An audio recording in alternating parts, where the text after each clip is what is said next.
আমরা বর্তমান বিশ্বের একবিংশ শতাব্দীতে আমরা একটি সংকট কাল অতিক্রম করছি।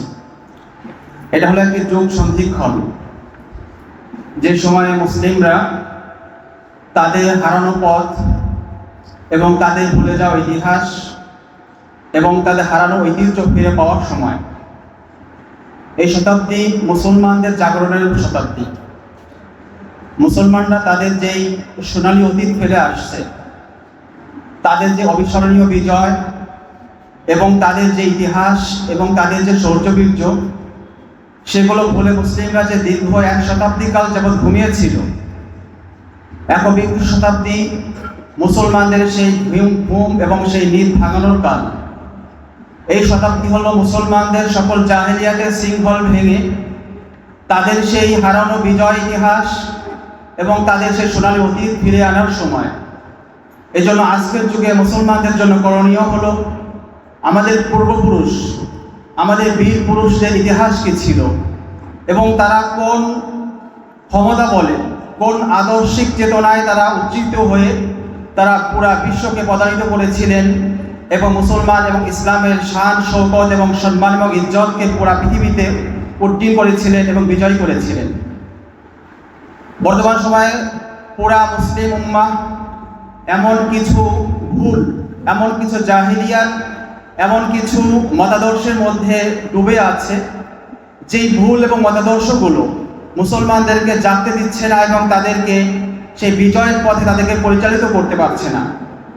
এই জন্য আজকের সময় আমাদের জন্য অপরিহার্য হলো আমাদের এই যুগের যে ভুলগুলো রয়েছে, আমাদের বর্তমান সময়ের যে জাহিলিয়াতগুলো রয়েছে, সেই সম্বন্ধে আমাদের অবগত হওয়া এবং সে সকল জাহিলিয়াত থেকে নিজেদেরকে মুক্ত ঘোষণা করে আমাদেরকে সেই পথে পরিচালিত হওয়া, যেই পথের শিক্ষা দিয়েছেন স্বয়ং আল্লাহ রাব্বুল আলামিন এবং যেই পথের দিশা দিয়েছেন রাসূল কারীম সাল্লাল্লাহু আলাইহি ওয়াসাল্লাম এবং সাহাবায়ে কেরাম যেই পদাঙ্ক অনুসরণ করে পুরা পৃথিবীতে নিজেদেরকে বিজয়ী এক জাতি হিসেবে প্রতিষ্ঠিত করেছিলেন।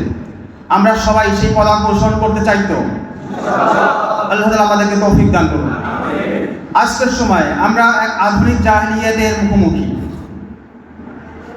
মুসলিম উম্মাহ এক সময় প্রাচীন জাহিলিয়াতের মোকাবেলা করেছিল। জাহিলিয়াতের দুটি ধরন রয়েছে, একটি হচ্ছে প্রাচীন জাহিলিয়াত, আরেকটি হচ্ছে আধুনিক জাহিলিয়াত। প্রাচীন জাহিলিয়াত, যেটা নবী করিম সাল্লাল্লাহু আলাইহি ওয়াসাল্লাম যখন মক্কায় আগমন করেছিলেন, তখন পুরা আরবে এবং পুরা পৃথিবীতে সমগ্র মানব জাতি যে কুফর, শিরক এবং আল্লাহকে ভুলে তারা যে দেব দেবীর পূজায় লিপ্ত ছিল, সেটা ছিল সেই সময়ের প্রাচীন জাহিলিয়াত। যে প্রাচীন জাহিলিয়াতের কারণে পুরা মানবতা, পুরা বিশ্ব এক ধ্বংসের মুখে নিপতিত হয়েছিল, যেখান থেকে আল্লাহ তাআলা তার রাসূলকে প্রেরণ করে মানব জাতিকে উদ্ধার করেছিলেন।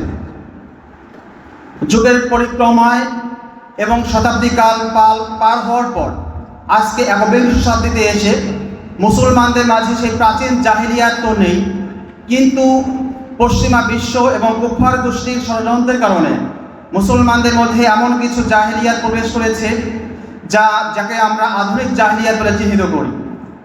আধুনিক জাহিলিয়াতের ভয়াবহতা, আধুনিক জাহিলিয়াতের করুণ পরিণতি এবং এটার সার্বিক অবস্থা যদি আমরা বিবেচনা করি, এটা প্রাচীন জাহিলিয়াতের চাইতেও একদিক থেকে অধিক কঠিন, আমাদের জন্য অধিক ভয়ঙ্কর এবং আমাদের জন্য অধিক বিধ্বংসী।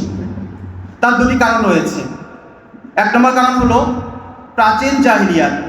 এই প্রাচীন জাহিলিয়াতের ধ্বংস এবং প্রাচীন জাহিলিয়াতের সমস্যা এবং প্রাচীন জাহিলিয়াতের যে ত্রুটি, এটা সকল মুসলিমের কাছে স্পষ্ট। আজকের যুগে কি আপনি কোনো এমন মুসলমানকে খুঁজে পাবেন যে কোনো মূর্তির সামনে তার মাথা মতো করে? এমন কোনো মুসলমানকে খুঁজে পাওয়া সম্ভব যে কোনো দেব দেবীর কাছে প্রার্থনা করে? তাহলে আজকের যুগে প্রাচীন কোনো কুফর, প্রাচীন শিরকের যে ব্যবস্থা ছিল, যে রূপরেখা ছিল, যে কাঠামো ছিল, আজকে পুরা মুসলিম উম্মাহর মধ্যে এমন কোনো রূপ, এমন কোনো কাঠামো, এমন কোনো আমল বর্তমান চালু নেই।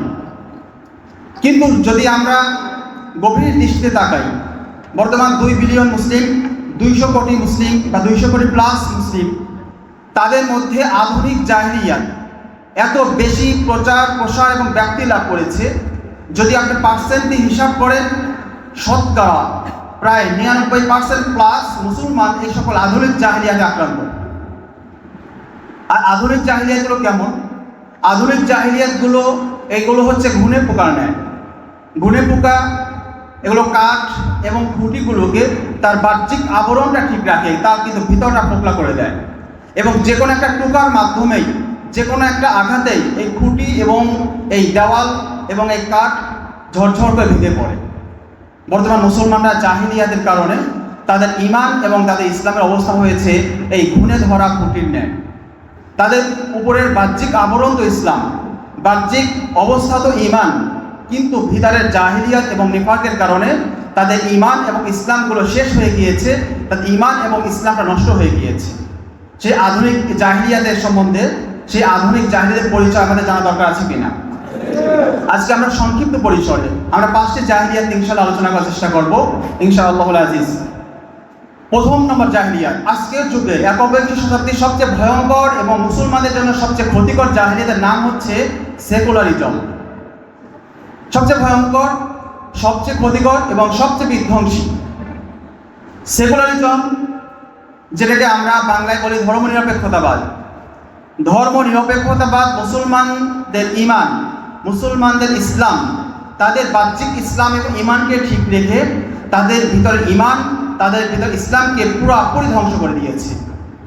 এই জন্য আমরা 200 কোটি মুসলিম তো বলি, কিন্তু আল্লাহ তাআলার নিকট, আল্লাহ তাআলার খাতায় এই 200 কোটি মুসলিমদের মাঝে হয়তো অধিকাংশই মুশরিক, কিন্তু আমার নাম ধরি মুসলিম।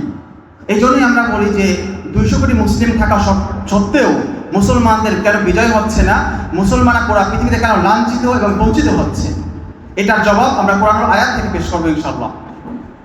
আমরা প্রথমে সেকুলারিজমের ব্যাখ্যা এবং সেকুলারিজমের অর্থ জানি। সেকুলারিজমের অর্থ আমরা বলি ধর্মনিরপেক্ষতাবাদ। ধর্মনিরপেক্ষতা বলতে 2টি অর্থ করা হয়। 1 নম্বর অর্থ, ধর্মনিরপেক্ষতা অর্থ হলো যার যার ধর্ম সে পালন করবে। এমন একটা ব্যাখ্যা দেওয়া হয় যেখানে ধর্মের সাথে সেকুলারিজমের কোনো বিরোধ নেই। এমন একটা কথা অনেক রাজনীতিবিদ বলে কিনা, যে ধর্মের সঙ্গে কোনো বিরোধ নেই, যার যার ধর্ম সে পালন করবে, এই মতাদর্শের নাম হচ্ছে সেকুলারিজম, ধর্মনিরপেক্ষতাবাদ। কিন্তু এটা একটা ভুয়া, মিথ্যা এবং ধোঁকা। এটা মুসলমানদের সঙ্গে প্রতারণার শামিল। একটা কুফরি মতবাদকে, একটি বিষকে মধু বলে মুসলমানদেরকে গেলানো হয়েছে এবং মুসলমানদের ঈমান ধ্বংস করা এটা একটা সুদূর প্রসারী চক্রান্ত। সেকুলারিজম সন্দেহ নেই, নিঃসন্দেহে সেকুলারিজম একটি স্পষ্ট কুফরি মতবাদ।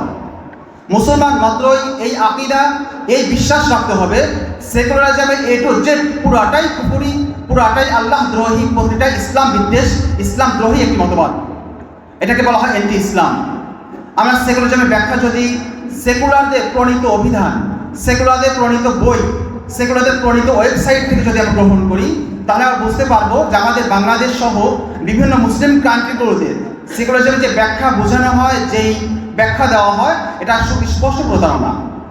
বাংলাদেশে বাংলা একাডেমি একটি প্রতিষ্ঠান রয়েছে, সেকুলারদের প্রতিষ্ঠান থেকে একটি ডিকশনারি আছে, যেটা Bangla to English, English to Bangla একটি ডিকশনারি আছে। ডক্টর ফজলুর রহমান সিদ্দিকীর সম্পাদনায় এই বইটি লেখা হয়েছে। এই অভিধানে সেকুলারিজমে তিনি বেশ কিছু ব্যাখ্যা দিয়েছেন। তিনি সেকুলারের অর্থ করেছেন, সেকুলার অর্থ হলো পার্থিব, ইহজাগতিকতা, জড় এবং বস্তুবাদ। অর্থাৎ যেখানে আখিরাতের কোনো অংশ নেই, যেখানে কিয়ামত, জান্নাত, জাহান্নাম, দিনের কোনো অংশ নেই, যার পুরাটাই দুনিয়া, যার পুরাটাই বস্তুবাদ, যার পুরাটাই জাগতিক। এটা হচ্ছে সেকুলারিজম, সেকুলারের তিনি ব্যাখ্যা দিয়েছেন। এরপর তিনি সেকুলার স্টেট একটা শব্দ লিখেছেন ইংরেজিতে। এটার ব্যাখ্যায় তিনি বলেছেন সেকুলার স্টেট কাকে বলে। তিনি লিখেছেন যে গির্জার সঙ্গে বৈপরীত্যক্রমে যেই রাষ্ট্র, গির্জার সঙ্গে বৈপরীত্যক্রমে যে রাষ্ট্র গঠিত হয়েছে, সেই রাষ্ট্রকে বলা হয় সেকুলার স্টেট। গির্জার সঙ্গে বৈপরীত্য হয়েছে কেন, এটা ব্যাখ্যা আমাদের সামনে আলোচনা থেকে বসে আসবে। তিনি ব্যাখ্যা দিয়েছেন যে গির্জার সঙ্গে তার বৈপরীত্য রয়েছে, গির্জার সঙ্গে তার সাংঘর্ষিকতা রয়েছে, গির্জার সঙ্গে তার দ্বন্দ্ব এবং মতভেদ রয়েছে। তো গির্জার সঙ্গে দ্বন্দ্বের ভিত্তিতে যেই রাষ্ট্র গঠিত হয়েছে, সেই রাষ্ট্রকে বলা হয় সেকুলার স্টেট বা ধর্মনিরপেক্ষ রাষ্ট্র। 3 নম্বর শব্দ তিনি বলেছেন সেকুলারিজম, সেকুলার প্লাস ইজম, যেখানে বলা হয় ধর্মনিরপেক্ষতাবাদ, ধর্মনিরপেক্ষ মতবাদ। এটার ব্যাখ্যায় তিনি বলেছেন শিক্ষা এবং নৈতিকতা ধর্মীয় রীতির উপর নির্ভরশীল নয়, এমন মতবাদকে বলা হয় সেকুলারিজম। সেকুলারিজমের ভিত্তি রেখেছেন দুটি জিনিস, একটি হচ্ছে শিক্ষা, আরেকটি হচ্ছে নৈতিকতা। খেয়াল রাখবেন যে এই দুইটা পয়েন্ট হচ্ছে সেকুলারিজমের মেইন পয়েন্ট, এবং ধর্মের সঙ্গে যে কোনো ধর্ম, সেটা ইসলাম হোক, খ্রিস্টান হোক বা ইহুদিবাদ হোক, যে কোনো ধর্মের সঙ্গে এই দুটা পয়েন্টে সেকুলারিজমের মেইন যেই দ্বন্দ্ব, মেইন যেই সাংঘর্ষিকতা, মেইন যেই বৈপরীত্য সেটা হবে। একটা হচ্ছে নৈতিকতা, আরেকটি হচ্ছে শিক্ষা। তো তিনি এখানে সেকুলারিজমের ব্যাখ্যা দিয়েছেন যেই মতবাদে শিক্ষা এবং নৈতিকতা ধর্মের উপর নির্ভরশীল নয়, ধর্মের সাথে সম্পৃক্ত নয়, এমন মতবাদকে বলা হয় সেকুলারিজম। এটা হচ্ছে বাংলাদেশের ডক্টর ফজলুর রহমান সিদ্দিকীর প্রণীত বাংলা একাডেমির ইংলিশ টু বাংলা অভিধানের মধ্যে সেকুলারিজমের শব্দের ব্যাখ্যায় তিনটি শব্দ পাওয়া গিয়েছে। এরপর আপনি যে ইন্টারন্যাশনাল লেভেলে যান, অক্সফোর্ড যে ডিকশনারি রয়েছে, এটা English to Urdu, English to Arabic, English যে ডিকশনারি রয়েছে, এখানে তিনি যেই অভিধান পেত্তা তিনি লিখেছেন, সেকুলারিজমের অর্থ করেছেন লা মাযহাবিয়্যা ওয়ালা দীনিয়্যা, ধর্মহীনতা।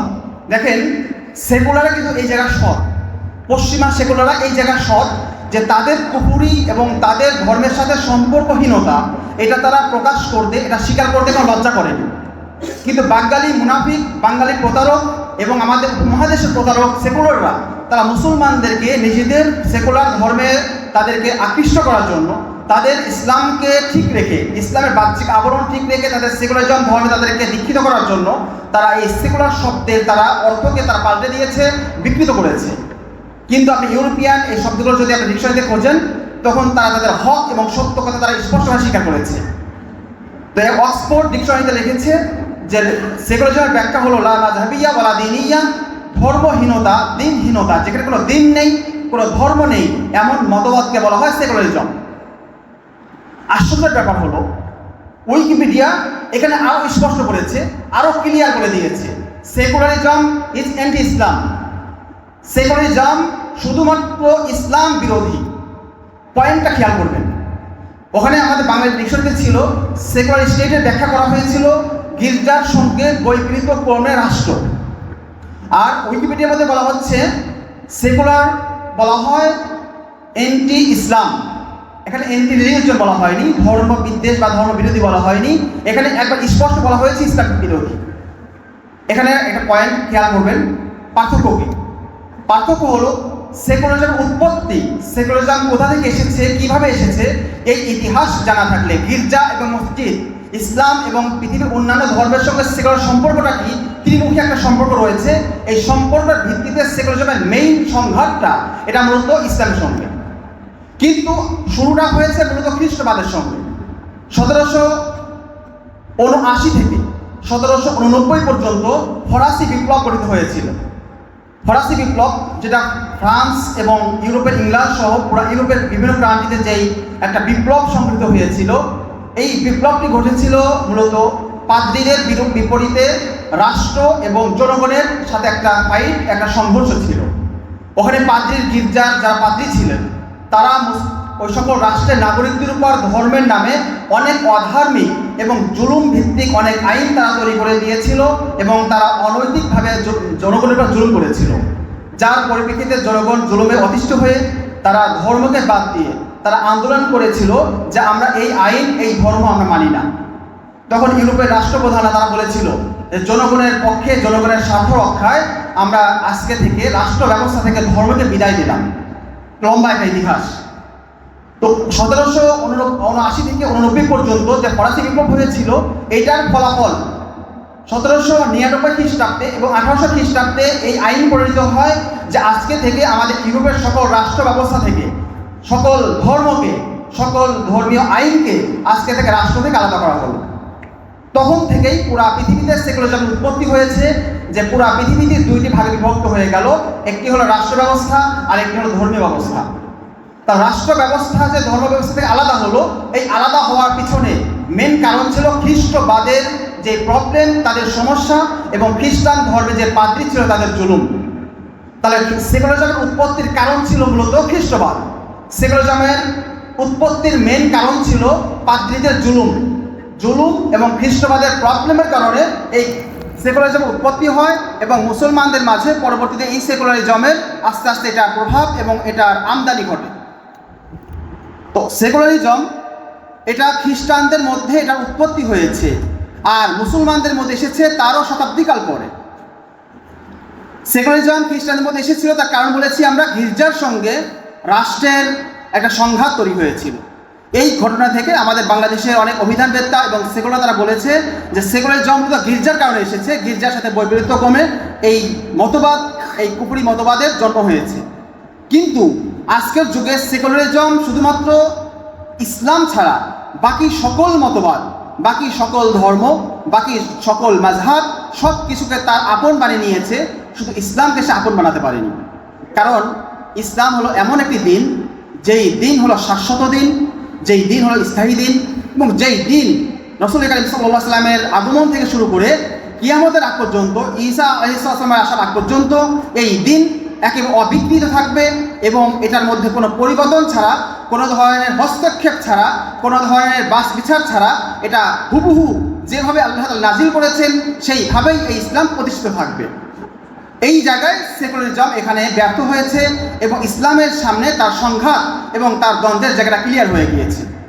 এই জন্য সেকুলারিজমের যারা উদ্ভাবক, যারা প্রতিষ্ঠাতা, এবং ইউরোপের যারা পশ্চিমা যারা গবেষক ছিলেন, তারা মুসলমানদের মধ্যে সেকুলারিজমের এই বিষকে তারা ছড়িয়ে দেওয়ার জন্য তারা বেছে নিয়েছিলেন মুসলমানদের মধ্যে গাদ্দার, মুসলমানদের মধ্যে মুনাফিক, মুসলমানদের মধ্যে সর্বপ্রথম সেকুলারিজমের বীজ আমদানিকারক কামাল আতাতুর্ককে।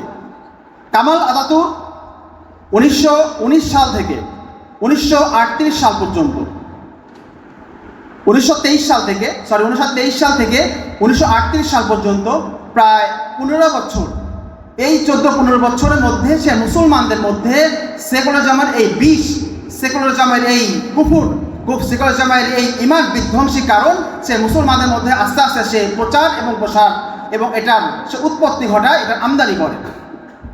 কামাল আতাতুর্ক কি করেছিল? সে তুরস্কের রাজধানী, যেটা ছিল মূলত দারুল খেলাফা, খেলাফতের রাজধানী ছিল, ইস্তাম্বুলে বসে সে মুসলমানদের মাঝে সেকুলারিজমের বিষ এবং সেকুলারিজমের বীজ সে রোপণ করে। সে সর্বপ্রথম মুসলমানদের মাঝে আজানকে নিষিদ্ধ ঘোষণা করে। আজান নিষিদ্ধ ঘোষণা হওয়ার কিছুদিন পর সে আরবিতে আজান, প্রথমে মাইকে আজান নিষিদ্ধ করেছিল, মাইকে আজান নিষিদ্ধ করার কিছুদিন পর সে আরবি ভাষায় আজান নিষিদ্ধ করে দেয়। এরপর মসজিদগুলো এবং মাদ্রাসাগুলো বন্ধ করার ঘোষণা দেয়। এরপর সে কুরআন তেলাওয়াত, কুরআন শিক্ষাদান এগুলো সে বন্ধ করে দেয়। এক পর্যায়ে সে মসজিদ এবং মাদ্রাসাগুলোকে ঘোড়ার আস্তাবল, গরুর আস্তাবল এবং বিভিন্ন প্রাণীদের সেখানে সে আশ্রয় দিয়ে, বিভিন্ন প্রাণীদেরকে সেখানে রেখে সেই মসজিদ এবং মাদ্রাসাগুলোকে নোংরা এবং আবর্জনা স্তূপ বানিয়ে ফেলে। এরপর সে আঘাত করে আরবি ভাষার উপর। তুর্কি ভাষা, আপনি যদি 1923 সালের পূর্বে কোনো তুর্কি ভাষার কোনো বই দেখেন, তাহলে দেখতে পাবেন তুর্কি ভাষা আরবি লিপিতে লেখা। পৃথিবীর বিভিন্ন ভাষা বিভিন্ন অক্ষরে বিভিন্ন লিপিতে লেখা থাকে। তো তুর্কি ভাষা 1923 সালের পূর্বে যতগুলো লিপি ছিল, যতগুলো ভাষা বা বই ছিল, সবগুলো বইয়ের মধ্যে দেখবেন যে সেই বইগুলোর মধ্যে এটা ভাষার লিপি ছিল আরবি। কিন্তু কামাল আতাতুর্ক এসে সে আরবদের সাথে বিদ্বেষ করে ইসলামের যে কেন্দ্র মক্কা এবং মদিনার সঙ্গে এবং কুরআন এবং সুন্নাহর সঙ্গে বিরোধিতার জায়গা থেকে, সে আরবির প্রতি বিদ্বেষের জায়গা থেকে আরবি ভাষাকে পর্যন্ত নিষিদ্ধ করে দেয়। এবং সে রোমান অক্ষর, যা দেখতে ইংরেজির মধ্যে দেখা যায়, সে বর্তমান তুরস্কের যে ভাষা, তুর্কীয় ভাষা, বর্তমান রোমান অক্ষরে লিখিত হয়। তো এইভাবে মুসলমানদের মাঝে মুসলমানদের যে শেয়ার, মুসলমানদের ঐতিহ্য, মুসলমানদের যে নিদর্শন, এইগুলোকে ধীরে ধীরে বিলুপ্ত ঘোষণা করে এবং সেকুলারিজমের বিষ ধীরে ধীরে সে মুসলমানদের মধ্যে আমদানি করে। শুধু এতটুকু করেই ক্ষান্ত হয়নি, সে পুরা স্টেটের মধ্যে সেনাবাহিনী, আদালত এবং নির্বাহী ব্যবস্থা তিনটি জায়গাতেই সে সেকুলার সিস্টেমকে এমনভাবে ডেভেলপ করে দিয়েছে যে পরবর্তীতে দীর্ঘ শতাব্দীকাল পর্যন্ত প্রায় এখানে কোনো ইসলামপন্থী মাথা উঁচু করে দাঁড়াতে পারেনি। পরবর্তীতে আদনান মেন্ডেরেস সহ, নাজমুদ্দিন এরবাকান সহ অসংখ্য ইসলামপন্থী লোক তারা চেষ্টা করেছিলেন আরবিতে আজান ফিরে আনার, আবার কোরআনকে ফিরে আনার, আবার ইসলামী বিভিন্ন শিক্ষা, ইসলামী দীক্ষা এগুলো ফিরার চেষ্টা করেছেন, কিন্তু কেউ সফল হননি। এদের মধ্যে আদনান মেন্ডেরেস প্রেসিডেন্টকে রাষ্ট্রদ্রোহ মামলায়, তাকে সেনাবাহিনী রাষ্ট্রদ্রোহ মামলায় তাকে ফাঁসি পর্যন্ত ঝুলিয়ে দিয়েছে। নাজমুদ্দিন এরবাকানকে তারা পদচ্যুত করতে বাধ্য করেছে। এইভাবে অসংখ্য ইসলামপন্থী যত দল ছিল, 1997 সাল পর্যন্ত কোনো ইসলামপন্থী লোক কথা বলার মতো জায়গা পায়নি। সর্বশেষ বর্তমানে প্রেসিডেন্ট এরদোগান রয়েছেন, ইনি কিছুটা চেষ্টা করেছেন বা তিনি কিছুটা কৌশল অবলম্বন করেছেন। এর মাধ্যমে বর্তমানে কিছুটা ইসলাম এবং মুসলমানের পক্ষে কিছুটা আওয়াজ, কিছুটা ইসলামের পক্ষে কিছু কথা বর্তমানে বলার সুযোগ পাওয়া যাচ্ছে। কিন্তু এর আগ পর্যন্ত তুরস্ক, যেটা পুরা পৃথিবীর দারুল খেলাফা ছিল, খেলাফার কেন্দ্র ছিল, সেখানে কুরআন এবং আরবি ভাষায় সালাম, আরবি ভাষায় আজান পর্যন্ত দেওয়ার সুযোগ ছিল না। সেকুলারিজম বিষ এত ভয়ঙ্কর। এরপর আপনি মিশরের দিকে তাকান।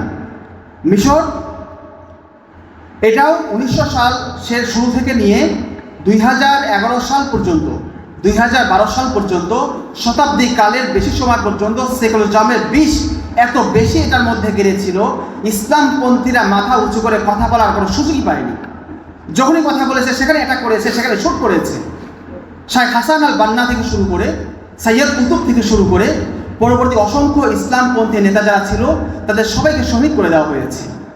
সর্বশেষ মুসলিম ব্রাদারহুড, তারা গণতান্ত্রিক নির্বাচনের মাধ্যমে 2012 সালে যখন তারা জয়ী হয়েছিল, তখন তাদেরকেও সেনাবাহিনীর মাধ্যমে কূপ ঘটিয়ে 2013 সালের 3রা জুলাই তাদেরকে ক্ষমতা থেকে উৎখাত করা হয় এবং ডক্টর মুরসিকে বন্দি করে, গ্রেফতার করে তাদেরকে জুডিশিয়াল সিস্টেমে তাকে আস্তে আস্তে মৃত্যুর মুখে ঠেলে দেওয়া হয় এবং 2018 সালে তিনি আদালত প্রান্তরেই তিনি মৃত্যুবরণ করেছেন এবং তিনি মাটিতে লুটিয়ে পড়েছেন।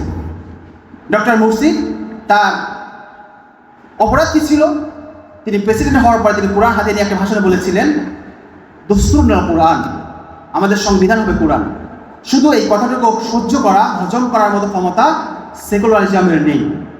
সেকুলার বলে উদারপন্থী, সেকুলার বলে সবার ধর্ম সবাই পালন করবে, কিন্তু মুসলমান যখন বলে যে আমরা কোরআন অনুযায়ী, আমরা কোরআনের বিধান অনুযায়ী, আমরা শারঈ আইন অনুযায়ী আমরা জীবনযাপন করতে চাই, তখন সেকুলাররা বলে যে না, এটা কোনো দিন না, এটা কোনো ধর্ম না, এটা সেকুলারিজমের সাথে সাংঘর্ষিক। সুতরাং তোমরা হলে না মানুষ, তোমাদের ব্যাপারে আমাদের কোনো নীতি, আমাদের কোনো মানবাধিকার, আমাদের কোনো ধরনের ন্যায়বোধ এবং আমাদের কোনো ইনসাফ তোমাদের জন্য নয়। এই জন্য ইসলাম এবং মুসলমানের জন্য সেকুলারিজমের পক্ষ থেকে কোনো দয়া, কোনো ইনসাফ এবং কোনো মানবাধিকার কখনো দেখতে পাবেন না। পুরো পৃথিবীতে ওরা যে মানবাধিকারের কথা বলে, মানবাধিকার এবং যে হিউম্যানিটির কথা বলে, এটা শুধুমাত্র মানুষদের জন্য, কিন্তু ওরা মুসলিমদেরকে, মুসলিম বিশেষ করে যারা ফান্ডামেন্টালিস্ট মুসলিম, যারা আসল মুসলিম, যারা মেইন ইসলামপন্থী, তাদেরকে মূলত তারা মানুষই মনে করে না, এদেরকে পশু পাখি এবং তার চাইতেও অধম মনে করে। এই জন্য পৃথিবীতে বর্তমান সেকুলারিজম ধর্মে মুসলমানদের কোনো জায়গা নেই। এইভাবে পুরা পৃথিবীতে আপনি বর্তমান 57টি মুসলিম রাষ্ট্র রয়েছে, এই রাষ্ট্রগুলোতে কোথাও দেখবেন ইসলামপন্থীরা মাথা উঁচু করে দাঁড়াতে পারে না। এই জন্য এই সেকুলারিজমের বিষ এবং সেকুলারিজমের এই কুফর এবং সেকুলারিজমের এই বিষ দাঁতকে ভাঙতে হলে আপনাকে হাতে লাঠি দিতে হবে। আপনি কেউ যদি সাপকে যদি আপনি বোঝান, তার মাথায় হাত দেন, আপনি যদি তাকে সারাদিন ওয়াজ করেন, তাকে নসিহত করেন, সাপ আপনার কথা বুঝবে না, সাপ সে আপনাকে ছবলই দেবে। সাপকে যদি বশীভূত করতে হয়, তাকে যদি আপনার কন্ট্রোলে আনতে হয় আর তাকে মাথায় আঘাত করতে হবে, তার মাথায় আপনার লাঠি মারতে হবে। সেকুলারিজমের বিষ এটা কখনো নরম কথায়, এটা কখনো আপনার সুন্দর ওয়াজ নসিহতের মাধ্যমে এই বিষ থেকে আপনি কখনো মুক্তি পাবেন না। আপনি যতই গণতন্ত্রের কথা বলেন, আপনি যতই লিগাল সিস্টেমে আসেন, যতই আপনি সঠিক পদ্ধতি তাদের নিয়মে আসেন, আপনাকে তা হজম করতে পারবেন না। পুরা পৃথিবী ইতিহাসে মুসলিম ব্রাদারহুড তারা যেই পরিমাণ জনগণের ভোট পেয়েছিল, এই পরিমাণ ভোট এবং এই পরিমাণ জনগণের স্বতঃস্ফূর্ত সারা পুরা পৃথিবীর গণতান্ত্রিক ইতিহাসে খুব কম পাওয়া গিয়েছে। কিন্তু তাদের মেয়াদকাল ছিল কয় বছর? মাত্র 1 বছর 1 মাস, 13 মাস ছিল তাদের মেয়াদকাল। আপনারা কি মুসলিম ব্রাদারহুড চাইতে বেশি শক্তিশালী, তাদের চাইতে বেশি সুসংগঠিত? তাদের জন্ম হয়েছে 1928 সালে, তারা প্রায় শতাব্দীকাল, প্রায় 100 বছর হতে চললো তাদের বয়স। তারা পোড় খাওয়া, তারা অভিজ্ঞ, তারা দীর্ঘদিনের কুরবানি, রক্ত কুরবানি এবং তাদের তাদের অভিজ্ঞতা রয়েছে। তবুও তারা এই সিস্টেমের সামনে লিগাল পদ্ধতি গিয়ে 13 মাসও টিকতে পারেনি। তাদের পুরা গুড়া শিকড় সহ তাদেরকে উপড়ে ফেলা হয়েছে। পুরা পৃথিবীতে আপনি দেখেন, এই সিস্টেমের সামনে ইসলামের সঠিক পদ্ধতি ছাড়া আপনি লিগাল পদ্ধতিতে গিয়ে ইসলামকে বিজয়ী করবেন আর মুসলমানদের স্বার্থ রক্ষা করবেন, এটা মূলত পাগলের প্রলাপ বয় কিছু নয়। এই জন্য আজকের যুগে ইসলামকে যদি বিজয় করতে হয়, তাহলে ইসলামকে বিজয় করতে হবে সেই পদ্ধতিতে, যেই পদ্ধতি বিজয় করেছিলেন সাহাবায়ে কেরাম রাদিয়াল্লাহু আনহুম। এই জন্য সাহাবাদের এই পন্থা ছাড়া আজকের বর্তমান প্রচলিত পন্থায় কখনো এই সিস্টেমকে আমরা পরাজিত করতে পারবো না। সেকুলারিজমের প্রবলেম কি? সেকুলারিজমের প্রবলেম হলো এই সিস্টেম মুসলমানদের মধ্যে এসে প্রথমত তার ঈমানকে নষ্ট করে দেয়। সেকুলারিজমের মধ্যে প্রবলেম হচ্ছে সে প্রথমত আপনাকে এই কথা বিশ্বাস করতে বাধ্য করাবে যে রাষ্ট্রের সঙ্গে ধর্মের কোনো সম্পর্ক নেই। আমরা প্রায়শই বিভিন্ন ওয়াজ এবং নসিহতে বিভিন্ন আলোচনায় আমরা শুনে থাকি, বিভিন্ন সময় বক্তা যখন কিছুটা রাজনৈতিক কথা বলেন, পাশে থাকা কোনো সভাপতি অথবা কোনো রাজনৈতিক ব্যক্তিত্ব বা কোনো নেতা তাকে বাধা দিয়ে বলে যে হুজুর কোরআন এবং সুন্নাহর কথা বলেন, কোরআন এবং হাদিসের কথা বলেন, রাজনীতির কথা বলবেন না, ধর্মের মধ্যে রাজনীতি টেনে আনবেন না। আর আল্লাহ বলছেন ধর্মের মধ্যে রাজনীতি আছে। আউযু বিল্লাহি মিনাশ শাইতানির রাজিম। ওয়া আনিহকুম বাইনাহুম বিমা আনজালাল্লাহ ওয়া লা তাত্তাবি আহওয়াহুম। আমি এই আয়াতটা বানিয়ে বলেছি নাকি এটা আল্লাহ নাযিলকৃত আয়াত? আল্লাহ কি বলছেন যে হে নবী, আপনি তাদের মাঝে, মানুষের মাঝে আপনি ফয়সালা করবেন ওই বিধান দ্বারা, ওই আইন দ্বারা, ওই সংবিধান দ্বারা যা আল্লাহ তাআলা আপনার উপর নাযিল করেছেন। আল্লাহ তাআলা বলছেন শরিয়া ভিত্তিক আপনি বিধান ফয়সালা করুন। এটা রাজনৈতিক বক্তব্য না ধর্মীয় বক্তব্য? তো রাজনৈতিক বক্তব্য আর ধর্মীয় বক্তব্য আলাদা না এক? কিন্তু ওরা আমাদেরকে শিক্ষা দিয়েছে যে রাজনীতি আর ধর্ম আলাদা। এটা সুস্পষ্ট কুফর। আল্লাহ তাআলা পরে আয়াতে বলেছেন, আয়াতের পরবর্তী অংশ বলেছেন ওয়ালা তাত্তাবি আহওয়াহুম, আর আপনি তাদের অধিকাংশ মানুষের কথা অনুসরণ করবেন না। কিন্তু ওরা বলছে যে অধিকাংশ মানুষের ভিত্তিতে, অধিকাংশ মানুষের মত নিয়ে আমরা শাসন ব্যবস্থা পরিচালনা করব। একই আয়াতের মধ্যে সেকুলারিজম, একই আয়াতের মধ্যে গণতন্ত্র কুফর আল্লাহ তাআলা বলে দিয়েছেন। অন্য আয়াতের মধ্যে দেখেন আউযু বিল্লাহি মিনাশ শাইতানির রাজিম ফালা ওয়া রাব্বিকা লা ইউমিনুনা হাত্তা ইউহাক্কিমুকা ফীমা শাজারা বাইনাহুম। মামলার ব্যাপারে আল্লাহ তাআলা বলছেন যে কোনো মামলায় ফীমা শাজারা বাইনাহুম, তাদের মাঝে যে সকল মামলা সমস্যা, যে সকল তাদের মধ্যে বিভিন্ন সমস্যা তৈরি হয়েছে, এই সকল ব্যাপারে যদি আপনাকে তারা হাকিম, বিচারক না বানায়, তাহলে তারা কখনো মুমিন হতে পারবে না। বিচার ব্যবস্থা কার হাতে? আল্লাহ তাআলার হাতে। ইনিল হুকমু ইল্লা লিল্লাহ, হুকুম এবং শাসন ব্যবস্থা কার? আল্লাহ তাআলা। আলা লাহুল খালকু ওয়াল আমর, সকল আদেশ, সকল বিধান, সকল আইন দেওয়ার ক্ষমতা কার? আলা লাহুল খালকু ওয়াল আমর, আল্লাহ তাআলাই সব সৃষ্টি করেছেন এবং সকল সংবিধান এবং সকল আইন দেওয়ার ক্ষমতা একমাত্র আল্লাহ তাআলারই। ওমা কানা লিমুমিন ওয়ালা মুমিনাতিন ইযা কাদাল্লাহু ওয়া রাসূলুহু আমরান আইয়াকুনা লাহুমুল খিয়ারatu মিন আমরিহিম। কোনো মুমিন পুরুষ এবং মুমিন নারীর ওই অধিকার নেই, আল্লাহ এবং তার রসুল যখন কোনো ফয়সালা করবেন তার মধ্যে ভিন্ন কোনো চিন্তা, ভিন্ন কোনো ফয়সালা, ভিন্ন কোনো সংবিধান, ভিন্ন কোনো রায় গ্রহণ করার কোনো ইখতিয়ার কোনো মুমিন পুরুষ এবং কোনো মুমিন নারীর নেই। ওমান ইয়াসিল্লাহ রাসূলা, যে ব্যক্তি আল্লাহ এবং তার রসুলের অবাধ্যতা ঘোষণা করবে, অবাধ্যতা প্রদর্শন করবে, ফাকাদ দাল্লা দালালান মুবিনা, সে স্পষ্ট গুমরাহির মধ্যে নিপতিত হল। এই সকল অকাট্য আয়াত, এগুলো কি চোখে পড়ে না? এগুলো কি রাজনৈতিক বক্তব্য নয়? কিন্তু এরা আমাদেরকে চোখে পর্দা দিয়ে, আমাদেরকে ধোঁকা দিয়ে, আমাদেরকে প্রতারণা করে মুসলমানদের মধ্যে এই আয়াতগুলোকে আমাদের থেকে লুকিয়ে পর্দার আড়াল রেখে আমাদেরকে বোঝানো হয়েছে লাকুম দীনুকুম ওয়ালিয়া দীন, তোমাদের দিন তোমাদের জন্য, তাদের দিন তাদের জন্য। তোমার ধর্ম তুমি মসজিদে নিয়ে থাকো, তাদের রাষ্ট্র, তাদের আইন তারা সংসদে পালন করবে। এটা কুফর। এই কুফরের শাস্তি কি? এই কুফরের শাস্তি আল্লাহ তাআলা সূরা বাকারার মধ্যে বলেছেন আউযু বিল্লাহি মিনাশ শাইতানির রাজিম আফাতুমিনুনা বিবাদিল কিতাবি ওয়া তাকফুরুনা বিবাদ। তোমরা কি কিতাব, আল্লাহ তাআলার কিতাবের কিছু অংশকে তোমরা বিশ্বাস করো আর কিছু অংশকে অস্বীকার করো? ফামা জাযাউ মান ইয়াফআলু যালিকা মিনকুম, তোমাদের মধ্যে যে ব্যক্তি এমন কাজ করবে যার কিছু অংশ স্বীকার করবে আর কিছু অংশ অস্বীকার করবে, ইল্লা খিজয়ুন ফিল হায়াতিদ দুনিয়া, তার একমাত্র শাস্তি এটাই যে দুনিয়াতে তার জন্য রয়েছে লাঞ্ছনা এবং অপদস্থ এবং তার জন্য রয়েছে অপমান। ওয়া ইয়াউমাল কিয়ামাতি রাদ্দু ইলা শাদ্দিল আযাব, আর কিয়ামতের দিন তাকে কঠিন ভয়ঙ্কর শাস্তির দিকে তাদেরকে টেনে নেওয়া হবে। আল্লাহু বিগাফিরিন আম্মা তা'মালুন, তোমাদের কর্মপন্থার ব্যাপারে আল্লাহ তাআলা অনভিজ্ঞ নন, গাফেল নন, উদাসীন নন। আল্লাহ তাআলা তোমাদের সকল কর্ম, তোমাদের সকল কর্মপদ্ধতি সম্বন্ধে তিনি যথেষ্ট অপেক্ষাল, তিনি অবগত। এই আয়াত থেকে আমরা বুঝতে পারি যে মুসলমানরা আজকে সেকুলারিজম এর মাধ্যমে কিতাবুল্লাহর কিছু অংশ স্বীকার করেছে তারা সালাত, তারা সিয়াম, হজ, জাকাত, সাদাকা, মাদ্রাসা, মসজিদ এই সকল বিষয়গুলোকে সবাই স্বীকার করেছে। কিন্তু তারা অস্বীকার করেছে জিহাদকে, অস্বীকার করেছে রাজনীতিকে, অস্বীকার করেছে আল্লাহর হাকিমিয়তকে, অস্বীকার করেছে আল্লাহর সংবিধানকে, অস্বীকার করেছে শারিয়া আইনকে, অস্বীকার করেছে খেলাফা ব্যবস্থাকে, অস্বীকার করেছে। এতগুলো বিধানকে অস্বীকার করার কারণে আজকে 200 কোটি মুসলমান থাকা সত্ত্বেও ইল্লা কিসইউম ফিল হায়াতিদ দুনিয়া, আল্লাহ তাআলা দুনিয়ার জীবনে আমাদেরকে লাঞ্ছনার জীবন দান করেছেন। যদি আমরা এই লাঞ্ছনার জীবন থেকে মুক্তি পেতে চাই, যদি এই কঠিন অবস্থা এবং সংকট থেকে পরিত্রাণ পেতে চাই, তাহলে আমাদের করণীয় এই আয়াতটি করণীয় যে আমাদের হলো এই কিতাবুল্লাহর প্রতি পরিপূর্ণভাবে ঈমান আনতে হবে। আউযু বিল্লাহি মিনাশ শাইতানির রাজিম। ইয়া আইয়ুহাল্লাযীনা আমানু দুখুলু ফিস সিলমি কাফা, যে হে মুমিনরা ইসলামের মধ্যে প্রবেশ করো, আংশিকভাবে না পরিপূর্ণভাবে। ইয়া আইয়ুহাল্লাযীনা আমানু দুখুলু ফিস সিলমি কাফা, কাফা পরিপূর্ণভাবে, পুরাপুরিভাবে, অংশ বিশেষ বাদ দিলে কোনো ব্যক্তি মুমিন হতে পারে না। ইমাম জাসসাস রাহিমাহুল্লাহ তাআলা ফালা ওয়া রাব্বিকা লা ইউমিনুন, এই আয়াতে তিনি ব্যাখ্যা বলেছেন ফি হাযিহিল আয়াতি দালালাতুন, যে এই আয়াত থেকে স্পষ্ট বোঝা যায় মান রাদ্দা শাইয়ান মিন আওয়ামিরিল্লাহি আও আওয়ামিরি রাসূলিল্লাহি সাল্লাল্লাহু আলাইহি ওয়াসাল্লাম ফাহুয়া খারিজুম মিনাল ইসলাম, যে ব্যক্তি আল্লাহ তাআলার কোনো আদেশ এবং তার রাসূল সাল্লাল্লাহু আলাইহি ওয়াসাল্লামের কোনো নির্দেশ, একটি আদেশকে যদি কোনো ব্যক্তি প্রত্যাখ্যান করে, অস্বীকার করে, সঙ্গে সঙ্গে সে ইসলাম থেকে বের হয়ে যাবে।